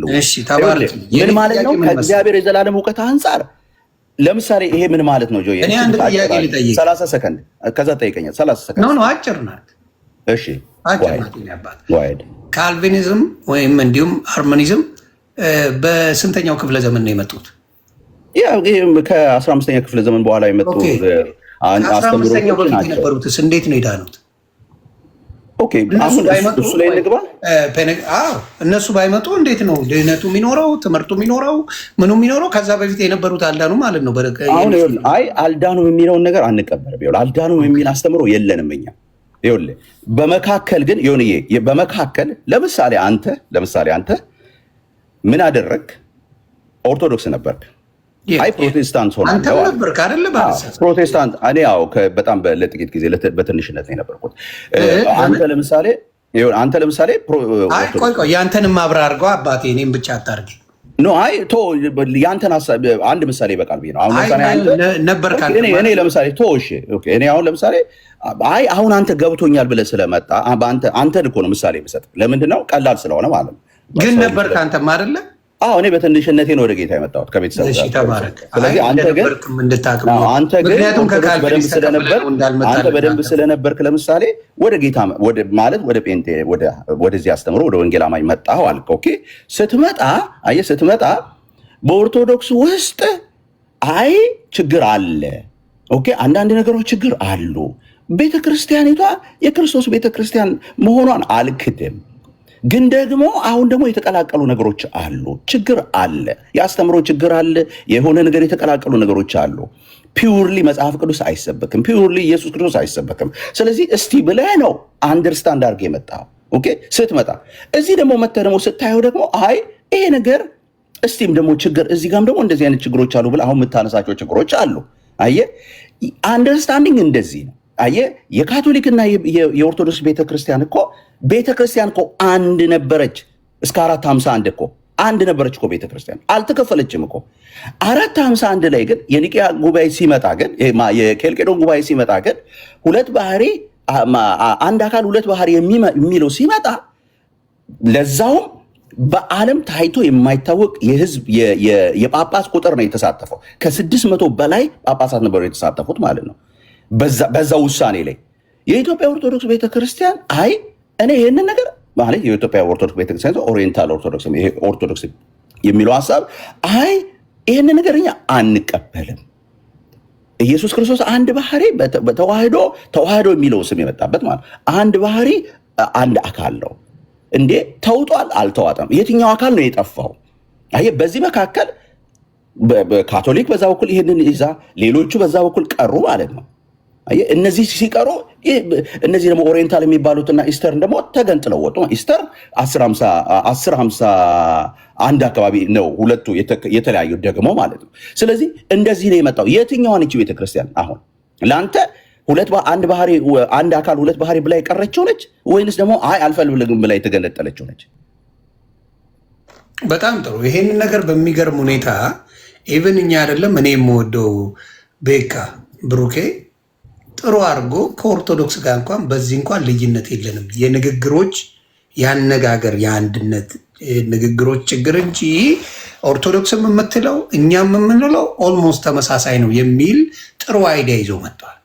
በፍጹም ስጋው ያደረገው ነገር አለ። የሚያዝነው የሚራበው የሚጠማው ምን የሚባለውን እሱ ነው የሰው ባህሪው የሰው ባህሪ ተብሎ የሚነገርለት። እንዲሁም ደግሞ አምላክነቱ ደግሞ በምንድን ነው በሚያደርገው ሙታንን የሚያስነሳበት ክብር ኃጢአትን የሚያሰርይበት ሁሉን ነገር የሚያደርግበት ሁሉንም ማወቁ ደግሞ የአምላክነት የመለኮት ባህሪነቱን ያሳያል። ስለዚህ እነዚህን ማዋሃድ በንግግር ደረጃ ዘመን ሲቀየር ኮንፊውዝድ ተሆነበት እንጂ ይሄንን ስትል ኦርቶዶክስ በደንብ አንደርስታንድ አድርጋው ነው ይሄን የምታደርገው። ብሩኬ ወንድማችን የፕሮቴስታንት ፔኔኮስታል እኔ ፔጅ ላይ ገብቶ ይሄንን በደንብ አድርጎ ነው ኤክስፕሌን ያደርግልኝ። ራሱ የመነጋገር ነገር ላይ ተለያየን እንጂ አይዲያው ሙሉ በሙሉ አንድ አይነት ነው። ምንም በአይዲያ እንትን የምንለው አይደለም እኮ። አሁን እኮ መለያየቱን ነው ያነሳ ነው። ለምን መሰለህ አሁን አንተ ኤክስፕሌን አድርጓል። አዎ ልዩነቱም አለ። ልዩነቶች ይኸውልህ አሁን ለምሳሌ ኦኬ ቤተክርስቲያን የጀመረችው 451 ነው ወይንስ ደግሞ 15ኛ ክፍለ ዘመን ነው? ለምንድን ነው የወጡት እነሱ? አይ መውጣት እኮ ከቤተክርስቲያን መውጣት ለምን መሰለህ ልል የፈለኩት 451 ላይም ተገንጠል 517 ላይም ተገንጠል 517 ላይ የፕሮቴስታንቱ ማህበረሰብ ከካቶሊክ ነው የወጣው። ሉተር 95ቱን ቴሲሶች ወስዶ ቁጭ ብሎ መጽሐፉን ሲያነብ በካቶሊክ ቤተክርስቲያን የሚደረጉት ነገሮች በጣም ከባድ ነገሮች ናቸው። ለምሳሌ ሰዎች በክርስቶስን በማመንና በክርስቶስን በማመን ባገኙት ህይወት ድነት የላቸውም። ይልቁንም መቀበሪያ ቦታ ለምሳሌ የፈለግከው ነገር ብትሆን መቀበሪያ ቦታ ለምሳሌ ከካቶሊክ ቤተክርስቲያን በተዘጋጀው በተቀደሰው ቦታ ላይ የምትቀበር ከሆነ ትድናለህ። ስለዚህ ገንዘብ አስገባ የሚሉትን ነገሮች ስለሚያይ አስተምህሮ ልክ እንዳልሆነ በተለይ ደግሞ ቅዱሳን የሚባሉ የክርስቶስ ኢየሱስን ቦታ መውሰዳቸውን ተመልክቶ አይ ይሄ ነገር ልክ አይደለም። እንግዲህ እኮ እሱ እኮ ሞንክ እኮ የነበረ ሰው ነው እኮ። አይ ይሄን ነገር አልቀበልም ብሎ 95 ቴሲስ ወስዶ በቦርድ ላይ ለጥፎ ይሄ ነገር ልክ አይደለም ብሎ የተቃውሞ ትምህርቱን ጀመረ። የተቃውሞ ትምህርቱን ሲጀምር ልክ አይደለም ይሄ ፕሮቴስት ማድረግ ሲጀምር ልክ አይደለም ብሎ ሲጀምር ሲነሳ ቤተክርስቲያን ደግሞ ምን ላይ ሰጠች? ኢቭን እኮ ታውቃለህ ከዛ በኋላ እኮ ስብሰባ አድርገዋል እኮ ካቶሊክ እኮ ከዛ በኋላ ስብሰባ እኮ አድርገው የትሬንት ጉባኤ የሚባለው ማለት ነው። መጽሐፍቶቿን በተመለከተ አስተምሮዋን በተመለከተ የሚያዩበት ጉባኤ አድርጋለች ለምሳሌ ቤተክርስቲያን። ከዛ በኋላ ይሄ ነገር ግን የተነሳው ከምንድን ነው ካልክ አየህ 517 ላይም ከካቶሊክ ቤተክርስቲያን ልክ አይደለም ብሎ የወጣው የእድሜ ጉዳይ አይደለም። ይሄ ዋጋው የወጣው ልክ አይደለም ነው ያለው። ቤተክርስቲያን እዚህ ቦታ ላይ እየሳተች ነው ብሎ ነው ያለው። 451 ላይም የወጣው የተገነጠለው ግሩፕ አይ ቤተክርስቲያን አካሄዱ አሁን ልክ አይደለም ብሎ ነው የወጣው። ይሁን በመውጣት ደረጃ ሁሉም በአንድ ነው የወጣው። የሚከሰስ የለም እዚህ ቦታ ላይ አየህ። ለምን በ517 መጣህ ሉተር በለጠፈው እንትን እንዴት ታገኘህ ልትለኝ አችልም። ለምን እስቲል ካቶሊክ ቤተክርስቲያን የምትቀበለው የአንድ ባህሪ ሁለት አካል የአንድ አካል ሁለት ባህሪ እንቀበላለሁ። ቤተክርስቲያኒቱ የምታስተምረው ብዙ ነገሮች እንቀበላለሁ። የምቃወማቸው ነገሮች ደግሞ አሉ። ጽድቅ ጋር ስትመጣ ለምሳሌ ጽድቅ ሰዎች በሚያደርጉት ነገር ሳይሆን ክርስቶስ ኢየሱስን በመቀበል ነው። ሰዎች ኢየሱስን በማመን የእግዚአብሔር ልጅ ይሆናሉ የሚለውን የሉተርን አስተምሮ እቀበላለሁ። አየህ ትምህርቱ ነው ልዩነት ያመጣው እንጂ የእድሜ ዘመን ቁጥር አይደለም። በነገራችን ላይ ዮዬ እቺ ብቻ ልበላችሁ። አሁን ደምረውን ሚውቱን ቢያነሳና ብዙ ጠይቋል እሱ እስካሁን ድረስ አንድ ጥያቄ ብጠይቀው እና ድህነት በኢትዮጵያ ኦርቶዶክስ አስተምሮ እንደማይጠፋ ታውቃለህ ዮዬ? ቪዲዮ አብርቻ አንድ ዶክመንት እያሳየው አወራለሁ። ድህነት እንደማይጠፋ ታውቃለህ? እስቲ ያሳየና። እሺ ለዛ ግን ደምረውን አንድ ሚዩቱን አንሳ በለው። አንድ ጥያቄ ጠይቀው። ዮኒ ምንድነው መሰለ፣ በመጀመሪያ ደረጃ ርዕሱን ሽፍት አድርጎ ሌላ ነገር ውስጥ ገብቶ ነው የሚያወራ ያለ ማለት ነው። ገብቷል። መጀመሪያ የጠየቁ ጥያቄ ነበረ። ያንን ጥያቄ በትክክል መመለስ አልቻለም፣ ወይም ደግሞ ለመመለስ ፈርቷል። ገባ? እዚህ ጋር ፖለቲካ እንዳይሰራበት ፈርቷል። የመጀመሪያውን ጥያቄ ሳይመልስ ስለ ቤተክርስቲያን አመሰራረት ገብቷል፣ ዩኒቨርሳል ስለሆነችው ቸርች ነው ማውራት የጀመረው። እኔ ደግሞ እዚህ ጋር እነሱ ጋር ስላለው አስተምሮ ስለ ካልቪኒዝም እና ስለ አርሚኒዝም ገባ፣ ስለ ድነት ይታጣልና ድነት አይታጣም የሚለውን ነገር ነበር ጥያቄ ያቀረብኩለት። ይህን ጥያቄ ላለመመለስ ቀባብቶ ወደ ለተለያየ ቦታ ላይ ገባ፣ አልመለሰም። አሁንም ጥያቄው መመለስ ካልቻለ ምክንያቱም 50-50 የለም፣ ድነት ይታጣልም አይታጣም ተብሎ በፕሮቴስታንት ቤተ እምነት አስተምሮ ውስጥ የለም። ካልቪኒዝም ድነት ይታጣል ይላል። የካልቪኒዝም አራማጆች ደግሞ ካቶሊኮች ናቸው። እንደገና ደግሞ የአርሚኒዝም አራማጆች ደግሞ እነ መሰረተ ክርስቶስ፣ ሙሉ ወንጌል የመሳሰሉ ቤተክርስቲያኖች ይህንን ያራምዳሉ። ስለዚህ እኔ ዜዶ አንተንም ማቀ ድነት አይታጣም፣ እግዚአብሔር የመረጣቸውን ጀስት የዘላለምን ሕይወት ይሰጣቸዋል ብለህ የምታምንና በዚህ እምነት ጸንተ የምትናገር ሰው ነበር። ዛሬ ግን ለምን እንደፈራ አይገባኝም። ይታጣል አይታጣም ብለህ እንዴት ልትናገር ቻልክ? ስለዚህ አሁንም ይህንን መልስ ነው የምፈልገው ከአንተ ይህንን መልስ ነው የምፈልገው። ቆይ አንዴ አዳምጠኝ። ምክንያቱም ዝም ብያለሁ እስካሁን ማለት ነው። አንተ ነበር ስታወራ የነበረው። ገባ? ስለ ቤተክርስቲያን አመሰራረት ገባ፣ ስለ ጉባኤያት ገባ። እኔ የጠየቁት ጥያቄ ግን በእናንተ ቤተ እምነት ውስጥ ለምንድን ነው ይህንን ጥያቄ ጠየቁ? አንተና ኤርሚያስ አንድ ስላልሆናችሁ ነው። ላስታውስህና አንተና ኤርሚያስ አንድ ስላልሆናችሁ ያንን ጽድቅ ኤርሚያስ በተናገረበት ልክ ሌዋውያን 11 በተናገረበት ልክ አንተ አትቀበለው፣ ኤርሚያስን ትቃወመዋለህ። እዚህ ጋር ግን ኤርሚያስን ላለመቃወም ገባ ያንተን ቤተ እምነት አስተምሮ ሸፍነኸው ሌላ ነገር ነው የምትናገረው። ቀጥታ ሊትራሊ አሁንም የምፈልገው ቀጥታ ሊትራሊ አንድ ሰው በእናንተ ቤተ እምነት አስተምሮ ክርስቶስን አምኖ ከዛ በኋላ ሊያጣው ይችላል አይችልም ነው። አጭርና ግልጽ ይሄን መልስልኝ። ከዛ አንተ ለምፈልገው ጥያቄ ለመልስ ዝግጁ ነኝ። እሺ ደሜ፣ ቅድም እንዳልኩት ሰው ድነት ሊያጣ ይችላል። አዎ ሊያጣ ይችላል። በምንድን ነው ሊያጣ የሚችለው የሚለው ግን ዲፋይን መደረግ አለበት ነው ያልኩ። ይሄ ነው መልሴ። ድነት ሊያጣ ይችላል። አዎ ሊያጣ ይችላል። ግን ደግሞ በምንድን ነው ሊያጣ የሚችለው የሚለው ደግሞ በኋላ እንወያያለን ማለት ነው። ከፈለግ ድነት አይታጣም የሚል እኔ አስተምሮ የለኝም። ድነት ሊታጣ ይችላል ብያለሁ ከቅድም ጀምሬ። በምን ግን የሚለው ግን መብራራት አለበት። በአንድ ኮንዲሽን ብቻ ነው እኔ ይታጣል የምለው፣ በገባበት መንገድ ይወጣል ነው የምለው ብያለሁ። በሱ ላይ በኋላ ማውራት እንችላለን። ስለዚህ ወደ ጥያቄ ልሂድ። ደምዬ ይኸውልህ ዮኒ፣ በደንብ ስማ። አሁን በደንብ ስማ። የምጠይቀውን ጥያቄ በደንብ ስማ። የሚመልሰውን መልስ ስማ። ከታች ያሉ ሰዎች መጀመሪያ መልስኝ በደንብ። እንዴት መለስኩልህ እኮ ታምናለህ? መሸሸጊያማ አትፈልግ። ይኸውልህ የኔን መልስ ኦርቶዶክስ በደንብ የሚያውቁ ሰዎች ባስገባ ይሻላል። መለስኩልህ። አጭርና ግልጽ ነው። ሌሎች ወንድሞች አሉ አይደለ? መልስልኝ መጀመሪያ። አልሰማሁትም ሲመልስ። ዮኒ ሲመልስ ድነት ይታጣል። አጭርና ግልጽ አጭር መልስ ነው የምመልስልህ። ምንድነው ድነት ይታጣል አይታጣም?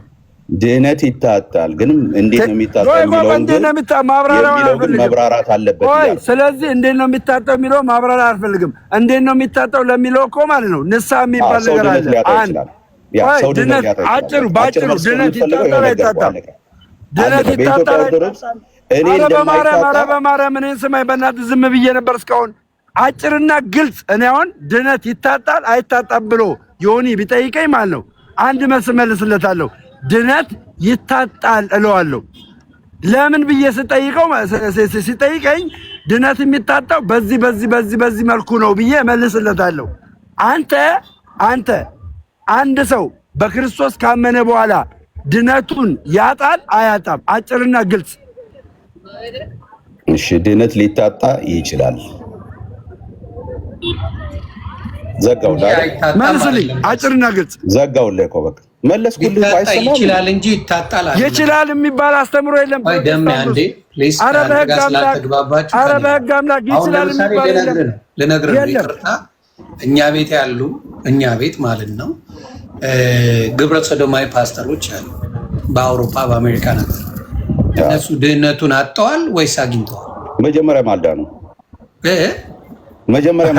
ይድነናል ብለው ነው የሚድኑት። አሁን ብትጠይቅ ቆይ ዜድዬ ልንገርህ፣ መጽሐፍ ቅዱስን ቆርጥሞ የበሉ ማንበብ የሚችሉ የሚያጠምቁ በእነሱ ጋር ሜምበር ያላቸው ታውዘንድ ሚሊዮንስ ኦፍ ሰው የሚሄድላቸው አልዳኑም ካልከኝ ይችላሉ አትበላ። የሰው ብዛት ክርስቶስን ያምናሉ። ጠይቀው አንተ ጋር ቁጭ ብትሉ ክርስቶስን ያምናል ይሄ ሰው። ኦኬ የሰው ብዛት የድህነት ማሳያና አለማሳያ። የሰው ብዛት ብቻ ሳይሆን ኢየሱስን አምነዋል እኮ እነዚህ ሰዎች። አላመኑም እንዴ? አምነዋል። ኦኬ ቅድም ወደ አልኮ ነው መመለስ። አንተ ወይ ሀሳብ ሌላ ቦታ ሆኖ ለጥያቄ የተዘጋጀ ቅድም ምን ብዬ ነበረ? የቲቶን መጽሐፍ አንተ ያነሳ ጊዜ እኛ አልኮ ስለዚህ ይችላል አትበላ። የሚለወጥ ህይወት የሌለው ሰው ወይ አይታጣም በለኛ ሊሆን ይችላል ነው። ያላመነ ሰው መጀመሪያም በክርስቶስ ትምህርት የሌለ ቀጥታ መመለስ ምንድነው ችግሩ? ያላመነ ሰው መጀመሪያም አልዳንም ያልኩ ነው። ያመነ ሰው ግን ጠቅሳለኝ። ኧረ ደሜ አንድ ጊዜ እባክህ። ኦኬ ያመነ ሰው ያመነ ሰው ምን አይነት ሰው እንደሚሆን ላሳይ። ሰይጣንም እኮ ክርስቶስ አምላክ እንደሆነ ያምናል። እሺ እንደዚህ ይላል። እሺ አንድ ጊዜ ላሳይ። ያመነ ሰው ምን አይነት ህይወት እንዳለው ላሳይ አንዴ። እንደዚህ ይላል መጽሐፍ ቅዱስ ሲናገር አመፀኞች የእግዚአብሔርን መንግስት እንዳይወርሱ አታውቁምን? አትሳቱ ይላል ጳውሎስ በአንደኛ ቆሮንቶስ ምዕራፍ 6 ቁጥር 11 ላይ አትሳቱ። ሴሰኞች ቢሆኑ ወይም ጣዖትን የሚያመልኩ ወይም አመንዝሮች ወይም ቀላጮች ወይም ከወንድ ጋር ዝሙት የሚሰሩ ተቃራኒ ጾታን ሳይሆን እርስ በርሳቸው የሚያደርጉ ሰዎች የሚለውን ዳይሬክትሊ መለስ እኮ የዳኑ ሰዎች ስማኛ፣ አንተም የዳኑ ሰዎች ወዴት ነው የገቡት ብለን ስንል አሁን ሰዎች ብዙ ጊዜ የሚያዩት የትኛው ነው? አልጠየቅኩም። እሱን ትጠይቅ ታብራራለህ። ደህንነት በክርስቶስ ይታጣል ጽድቅ ወይስ አይታጣም? ይታጣል። ሊታጣ ይችላል አልኩ። በምንድን ነው የሚታጣው ብለህ ነው መጠየቅ ያለብህ። ከዛ በኋላ ያልኩህ ሁለት ጥያቄ ነው። ወይ አይታጣም ወይ ይታጣል ነው መልሱ። አሁንም እኮ እያልኩህ ነው። ድህነት ሊታጣ ይችላል ማለት ይችላል ብለህ ኤክስፕሌን ለማድረግ አትሞክርልኝ። እኔ አሁን አምናለሁ። ለምን? ኦልሬዲ ስለማውቀው። ለማያውቅ ሰው ነው ኤክስፕሌን የምታደርገው እኮ። በምንድን ነው የሚታጣው የሚለው ግን እኔና ወንድማችን መካከል ያለው አንድ አይደለም። ካልተመላለስክ ታጠዋለህ። እሱን እኮ ነው የምልህ። አሁን እኔ ደግሞ እያልኩ ያለሁት የዳነ ሰው የሚመላለስበት ህይወት በደንብ አድርገህ ስማኝ። የዳነ ሰው የሚመላለስበት ህይወት ለመዳኑ ምልክት ነው። እየሰማኝ ሰርቶ አይደለም ሰው የሚድነው። ያ ያለበት ህይወት፣ ያ የሚያልፍበት መንገድ፣ ያ የሚኖረው ኑሮ ድህነቱን የሚያሳይ ነው እንጂ ኖሮ ለመዳን አይደለም። ሰዎች ድነናል የሚሉ ሰዎች ለምሳሌ ድነናል የሚሉ ሰዎች ምን ይላቸዋል መሰለህ? ወይም ሌቦች፣ ወይም ገንዘብ የሚመኙ፣ ወይም ሰካራሞች፣ ወይም ተሳዳቢዎች፣ ወይም ነጣቂዎች የእግዚአብሔር መንግስት አይወርሱም ይልና አሁን ከዚህ በኋላ ያለችውን ተመልከት። ከእናንተም አንዳንዶች እንደዚህ ነበራችሁ። አየህ፣ የክርስቶስ ኢየሱስ ህይወትና የክርስቶስ ኢየሱስ ትምህርት ያንተን ህይወት ቅድም ብያለሁ እኮ የቲቶን መጽሐፍ ስታነሳ እንደገና ለዮሐንስ ወንጌል ምዕራፍ 5 ቁጥር 24ን ሳነሳ በደንብ አድርጌ ነው ያስረዳሁ። ምንድን ነው ያልኩ ያለሁት? የክርስቶስ ኢየሱስ ህይወት ኃጢአተኝነትንና በደልንና ኃጢአተኝነትን ምን አድርገን ክደን ትተን የተባረከውን ተስፋችን ኢየሱስ ክርስቶስን እያየን የምንኖርበት ህይወት ነው። ሰው በዚህ መንፈስና በዚህ ህይወት ካልኖርም መጀመሪያም ወደ ክርስቶስ ኢየሱስ አልመጣም፣ መጀመሪያም አልታጠበም። ለምን ካልከኝ ስማኝ በደንብ አድርገህ ወይም ሌቦች ወይም ከዛ ከእናንተ አንዳንዶች እንዲህ ነበራችሁ ይልና አሁን ግን በደንብ ስማ። አሁን ግን በጌታ በኢየሱስ ክርስቶስ ስም በአምላካችን መንፈስ ታጥባቸዋል፣ ተቀድሳችኋል፣ ጸድቃችኋል። ዮዬ የመታጠብ የመቀደስ ህይወት ሰው ካላገኘ ከስሪና ይኸውልህ እኔ ለማለት የፈለግከው ተረድቻለሁ። ግብረ ሰዶም አልዳነም። ዮዬ መጀመሪያም አልዳነም። እሱን ተውኩት እኮ ካልወጣ ከዛ ህይወት የሚያወጣው ህይወት ይኸውልህ የተካፈለው የክርስቶስ ኢየሱስ ህይወት ከዛ ነገር ካላወጣው ሰውየው አልዳነም። መጀመሪያ ግብረ ሰዶሙን ተውኩት። እሺ ሌላ አምጣ፣ ሌላ ሞክሩ። እማመጣልህ ፓስተር ሆኖ ነው የማወራው። አሁን ወደ ፓስተሮች ስንመለስ ፓስተር ሆኖ እንደነገርኩ የጌታ ቅባት ነው እያለ ዘይቱንም ይሸጣል። የጌታ እንትን ነው እያለ የአባቴን ቤት መነገጃ አረጋችሁት ያለው ቃል ያንን ነው። ስለዚህ የሚለው አሉ ክርስቶስ ቃሉን አምነዋል እኮ ያድናል ብለዋል። በጸጋው ጸድቀናል ብለዋል። እነሱስ እንዲህ ነው። ስለዚህ ዝም ብሎ ማመን አያጸድቅም የምልህ ለዛ እነዚህንስ ምን ትላለህ? እነሱን ጳውሎስ እኮ ምን አለ መሰለህ ግብረ ሰዶማውያን ሳይሆኑ ሐዋርያንን ብሎ አለ እኮ ሐዋርያ ሳይሆኑ ሐዋርያንን ብሎ እኮ በቤተ ክርስቲያን ውስጥ ለእኔ እስራትና እንትን ያበዙብኛል አለ እኮ። ምን አልከኝ? ስጠይቅ እኮ ነው የምታብራራው። እኔ አሁን ኤክስፕሌን ሳደርግ ነው እንትን የምትለኝ እና ያንተን ኮምፕሊትሊ ሰማሁት። ስለዚህ አሁን ምንድን ነው ይሄ የሚባለው መዳን በሌላ በማንም የለም ምናምን ብሎ ማለት ብቻ ሳይሆን መኖሩ በጽድቅ መላለሱ ነው የሚያጸድቀው። እውነት ነው እሱ ላይ ተስማማ።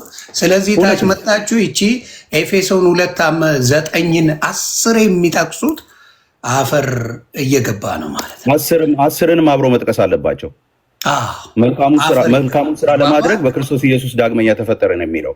አዎ ንገራቸው በደምብ። ስለዚህ አብዛኛው መፈክር የሚይዟት እኛ ይኸውልህ ሰው ስለዳነ ይሰራል ለመዳን አይሰራም እንጂ ይኸውልህ ሰው ስለዳነ ይሰራል ብለን ነው የምናምነው። ለመዳን አይሰራም ሰው ግን ስለዳነ ግን በህይወቱ የሚገለጥ የጽድቅ ፍሬ አለ። ዮዬ ሰው ከጽድቅ ፍሬ ከጎደለ መጀመሪያም አልዳነም። አየህ ነበራችሁ ይኸውልህ የኛ የተካፈልነው የክርስቶስ ኢየሱስ ህይወት ነበራችሁ በሚል የድሮውን ማንነታችን የሚያስቀር ነው። ኦኬ በነበራችሁ ሌባ ነበርክ ካላስባለ ሰካራም ነበርክ ካላስባለ ይቅርታ ዮኒ በጣም ይቅርታ ማርያምን በጣም ሶሪ አባቢ አንዴ ደምሮ አንተም ልክ ያልሆነ ትምህርት እየነገርኩህ ነው እኮ ኖ ዮኒዬ እኔ አሁን ይኸውልህ ሰክሰስፉል በሆነ ወይ አንድ ጊዜ ደምሮ ሰክሰስፉል በሆነ ወይ ልክ የሆነ ትምህርት አልነገርከውም። የኢትዮጵያ የዳነ ሰው እድል ስጠየው ኧረ እኔ እኮ ዝም ብያለሁ እስካሁን እንዴ ስህተት ነገር ስትናገር እንዴት ዝም ብያ ያለው? የዳነ ሰው ስለ ዳነ ይሰራል እንጂ ለመዳን አይሰራም የሚል ትምህርት ተናገርክ እኮ። ይሄ እኮ ሮንግ እኮ ነው። የዳነ ሰው ለመስራት የዳነ ሰው ስለ ዳነ ይሰራልና ለመዳን ይሰራል ይለያያል። ገባ? አንተ ድነት ተፈጽሞልህ በክርስቶስ ድኛለሁ ብለህ ባሰራ ትድናለህ አድንም። አጭርና ግልጽ ስራ ባሰራ ትድናለህ አድንም። አጭርና ግልጽ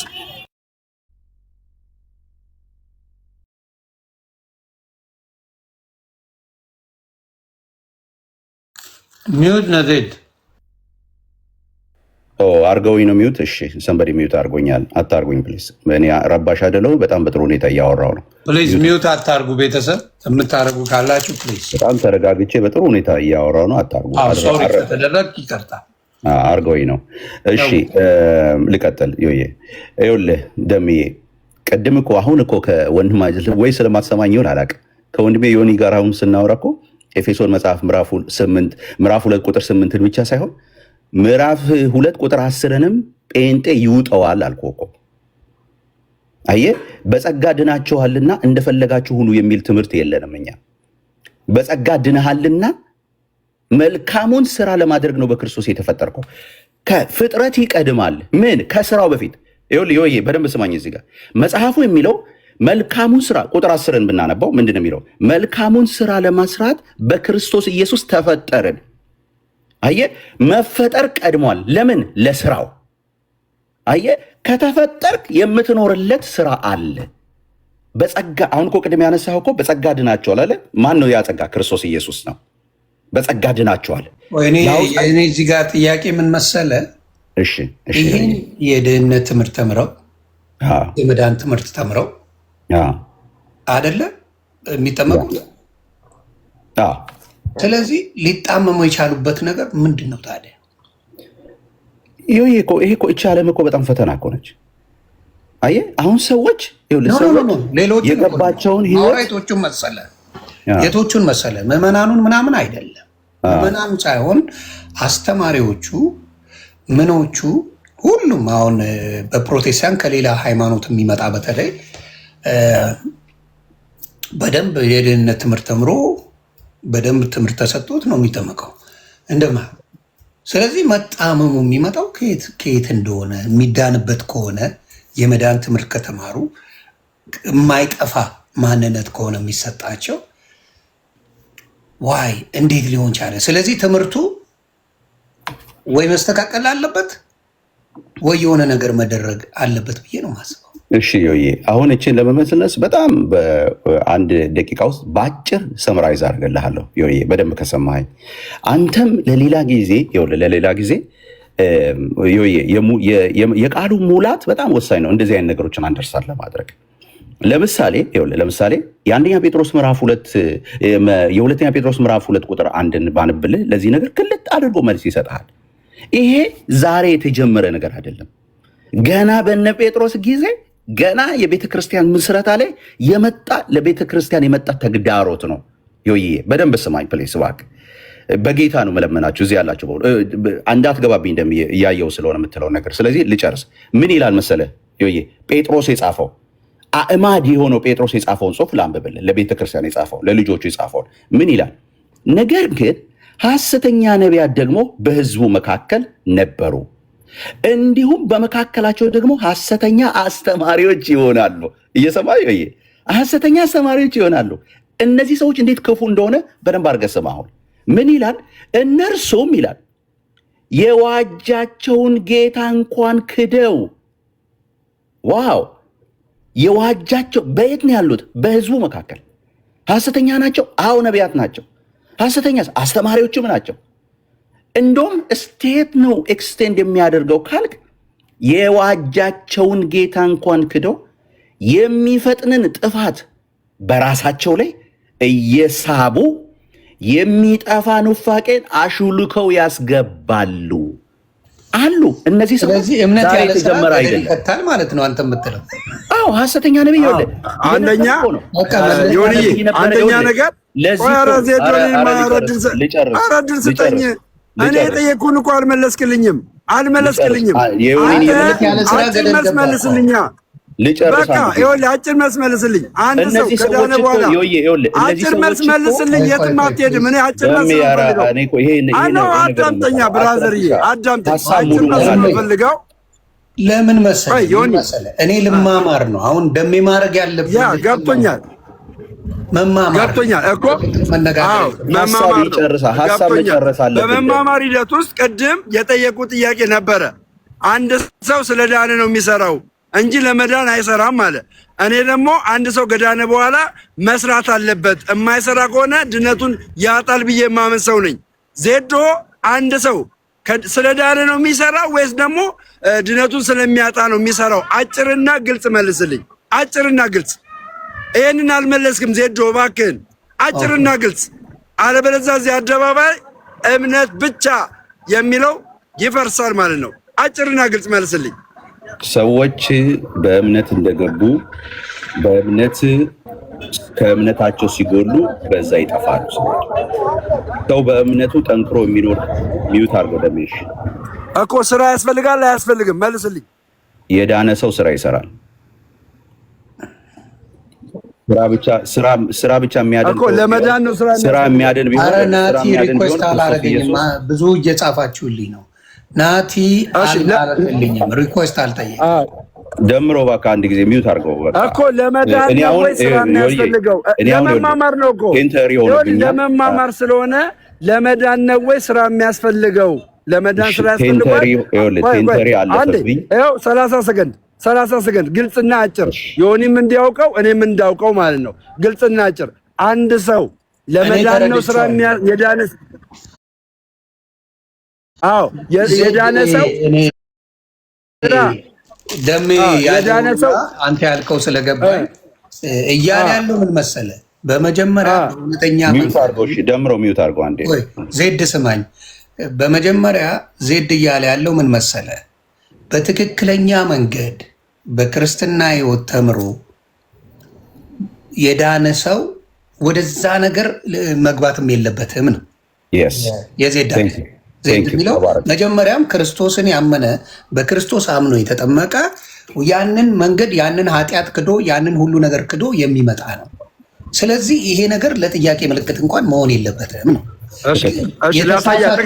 አንዴ ደሜ እንደዚህ ሆነው የሚያጭበረብሩ ምን የሚሉ ደግሞ በመሃል ገስወት ከእናንተ ውስጥ አሉ ብሎ መጽሐፍ ቅዱስ ይናገራል። ስለዚህ የጸደቀ ሰው በጌታ የሚመላለስ ሰው የጌታን ነገር እያደረገ ወንጌሉን እየሰራ ነው የሚያልፈው ነው የሚለው ካልተሳሳት። እንደውም እኮ ማቴዎስ 7 ላይ ደግሞ ምን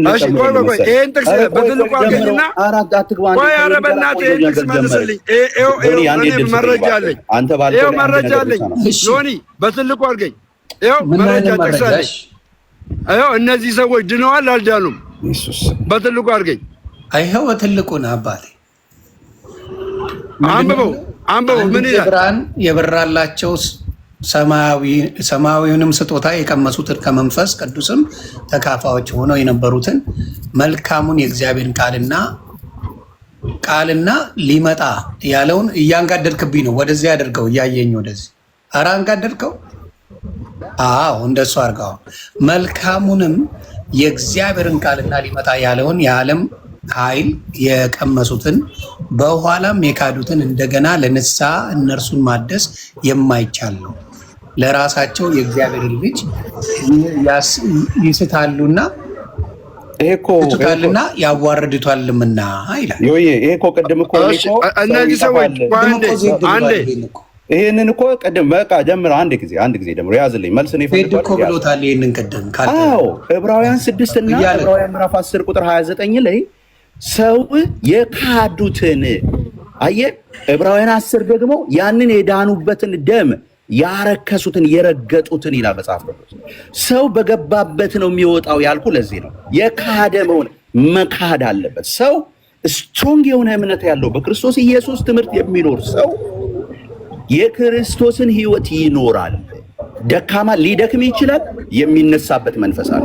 አየህ፣ ስለዚህ ስራ መስራት አለበት ማለት ነው። ስለዚህ ስራ መስራት አለበት። ያመነ ሰው ስራ መስራት አለበት። ስራ ባለመስራት አይልም፣ የካደ ነው የሚለው መጽሐፍ። አሁን ያነበበ እሺ፣ ልጨርስልህ። እንደዚህ ይላል። ቀጥሎ የካደ አዳምጠኛ። እዚህ ጋር ሁሉ ነገር ድል ፈንታ ተሰጥቷቸዋል። ምን ይላል? ብዙ ጊዜ በእርሷ ላይ የሚወርደውን ዝናብ የምትጠጣ መሬት ለሚያርሷትም ደግሞ የምትጠቅምን አትክልት የምትበቅል ከእግዚአብሔር በረከት ታገኛለችና እሾህና ኩርንችትን ግን ብታወጣ የተጣላች ናት፣ ለመርገምም ትቀርባለች፣ መጨረሻ መቃጠል ይሆናል ይላል። እነዚህ ሰዎች በክርስቶስ ኢየሱስ የዳኑ የነበሩ ሰዎች ናቸው። እኩል የሆነ ጸጋ የተካፈሉ ሰዎች ናቸው። የካደ በቃ ክደው ነው የወጡት። አትግባብኛ፣ አትግባብኛ።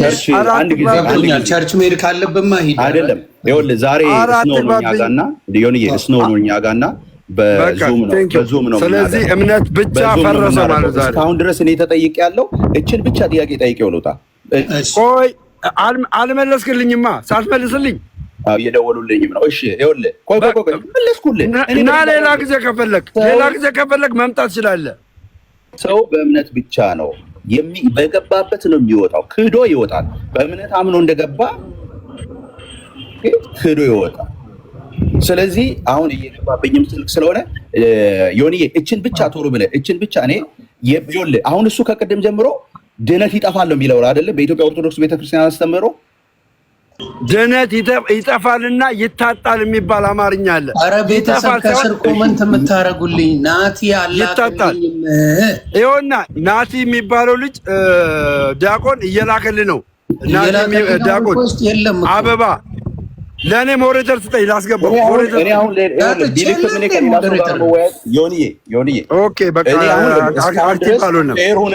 ፌሩንና ዮኒዬ አንድ ደቂቃ ብቻ ስጠኝና ከወንድሜ ጋር የማጨርስ ከሆነ መጠየቅ የለብህም። ጥያቄ ለመጠየቅ ቆይ አንዴ ሙሉ የኦርቶዶክስን ጥያቄ ለመጠየቅ ደሜ ላይ መልስልህ ይችላል። ኖ እኔ የኦርቶዶክስ ጥያቄ አይደለም የምጠይቀው። የኦርቶዶክስ ጥያቄ አይደለም የምጠይቀው። ኦኬ ይሄ የኦርቶዶክስ በጣም አጭር ነገር ነው። ሞዴሬተሮች ያስገቡት አጭር ጥያቄ ነገር ነው ማሳየው። ዮኒ እኔም ጊዜ እኮ የለኝም እያልኩ ነው። ልቤ ተሰቅሏል። እየደወሉልኝም ስለሆነ ማለት ነው እያልኩ ያለሁት በደንብ። ኧረ ሞዴሬተር ሰጥቼ ያለው ትላንት ነው የሰጠው። ደሜ የኖረ ሰው በጣም በጣም ጌታን የሚወድ ሰው ሁሌ በንጽህና የሚኖር ሰው አንድ ሰው ነገር ግን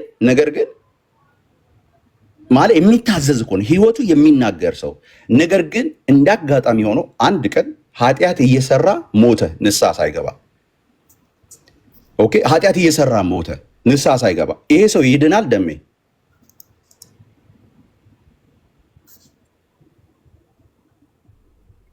አንድ ሰው ምንድን ነው ያልከኝ? ይቅርታ አድርግልኝ። አንድ ሰው በጣም በጌታ ትምህርት የሚኖር ኦርቶዶክሳዊ ሆነ ማለት ነው። በጌታ ትምህርት የሚኖር በጣም ጌታን የሚወድ ቤተክርስቲያን የሚያገለግል ምን የሚል ሰው እንደ ድንገት ማለት ክርስቶስ ኢየሱስን የሚያምን ያለው በደንብ ስማኛው፣ በክርስቶስ እምነት በጣም ዲፔንድ የሆነ ሰው ግን አንድ ቀን እንደ ድንገት ሆኖ ኃጢአት እየሰራ ሞተ ንስሐ ሳይገባ። ይሄ ሰው ይድናል? እሺ ቴንክ ዩ። ይሄንን ጥያቄ ራሱ መጽሐፍ ቅዱስ የሚመልስልህ መጽሐፍ ቅዱስ እንደዚህ ብሎ ይመልስልሃል ይሄንን ጥያቄ። ምክንያቱም ከኔ በላይ መጽሐፍ ቅዱስ ስለሆነ ማለት እንደዚህ ይላል። በዮሐንስ ራዕይ ምዕራፍ 22 ቁጥር 12 ላይ እንደዚህ ይላል፣ እነሆ በቶሎ እመጣለሁ ለእያንዳንዱም እንደ ስራው መጠን እከፍል ዘንድ ዋጋዬ ከኔ ጋር ነው። አልፋና ኦሜጋ ፊተኛውና ኋለኛ መጀመሪያውና መጨረሻው እኔ ነኝ ይላል። መልሱ ይሄ ነው ብራዘር። ስለዚህ ይጠፋል። መልሱ ይሄ ነው። ምንድነው መልሱ? መልሱ ምንድነው? መልሱንማ ጌታ ነው የሚመልስለት። እኛ ነን እንደ ፈራጆች። አለቀ። ኃጢአቱን እኮ ሰርቶታል። ሰው ኃጢአትን ሰርቶ ቢሞት ይድናል? ይህንን ጥቅስ ልሰርዘው። ሰው ኃጢአትን ሰርቶ ቢሞት ይድናል? ልሰርዘው ይህንን ጥቅስ በቶሎ መመላለስ ነው፣ በኃጢአት አይደለም። እነሆ በቶሎ ሰው ኃጢአትን ሰርቶ ቢሞት ይድናል? አንዴ አሁንም ልመልስልህ ደግሜ፣ እነሆ በቶሎ እመጣለሁ ለእያንዳንዱም እንደ ስራው መጠን እከፍል ዘንድ። ለእያንዳንዳችን እንደ ስራችን መጠን ምን አልተባለልንም? አልተከፈለልንም። ይሄ ሰው የስራው ኃጢአት ነበር። ከኔ ጋር አለ ብራዘር፣ ስራው ኃጢአት ነበር። ዋጋዬ ከኔ ጋር አለ። ንስሐ ሳይገባ ነው የሞተው። ዋጋዬ ከኔ ጋር አለ። እግዚአብሔር ንስሐ ሳይገባ ነው የሞተው። ወይኔ እኔ ዮኒ መጽሐፍ ቅዱስ አነበብኩልህ። ምን ላድርግ ከዚህ በላይ አባቢ? ንስሐ ሳይገባ ነው የሞተው። መጽሐፍ ቅዱስ አነበብኩልህ። አይ ጭንቀት። አንተ መልስ፣ እኔ መልስ። ቆይ ዮኒ ከፍ አድርገኝ። ልመልስ ነው።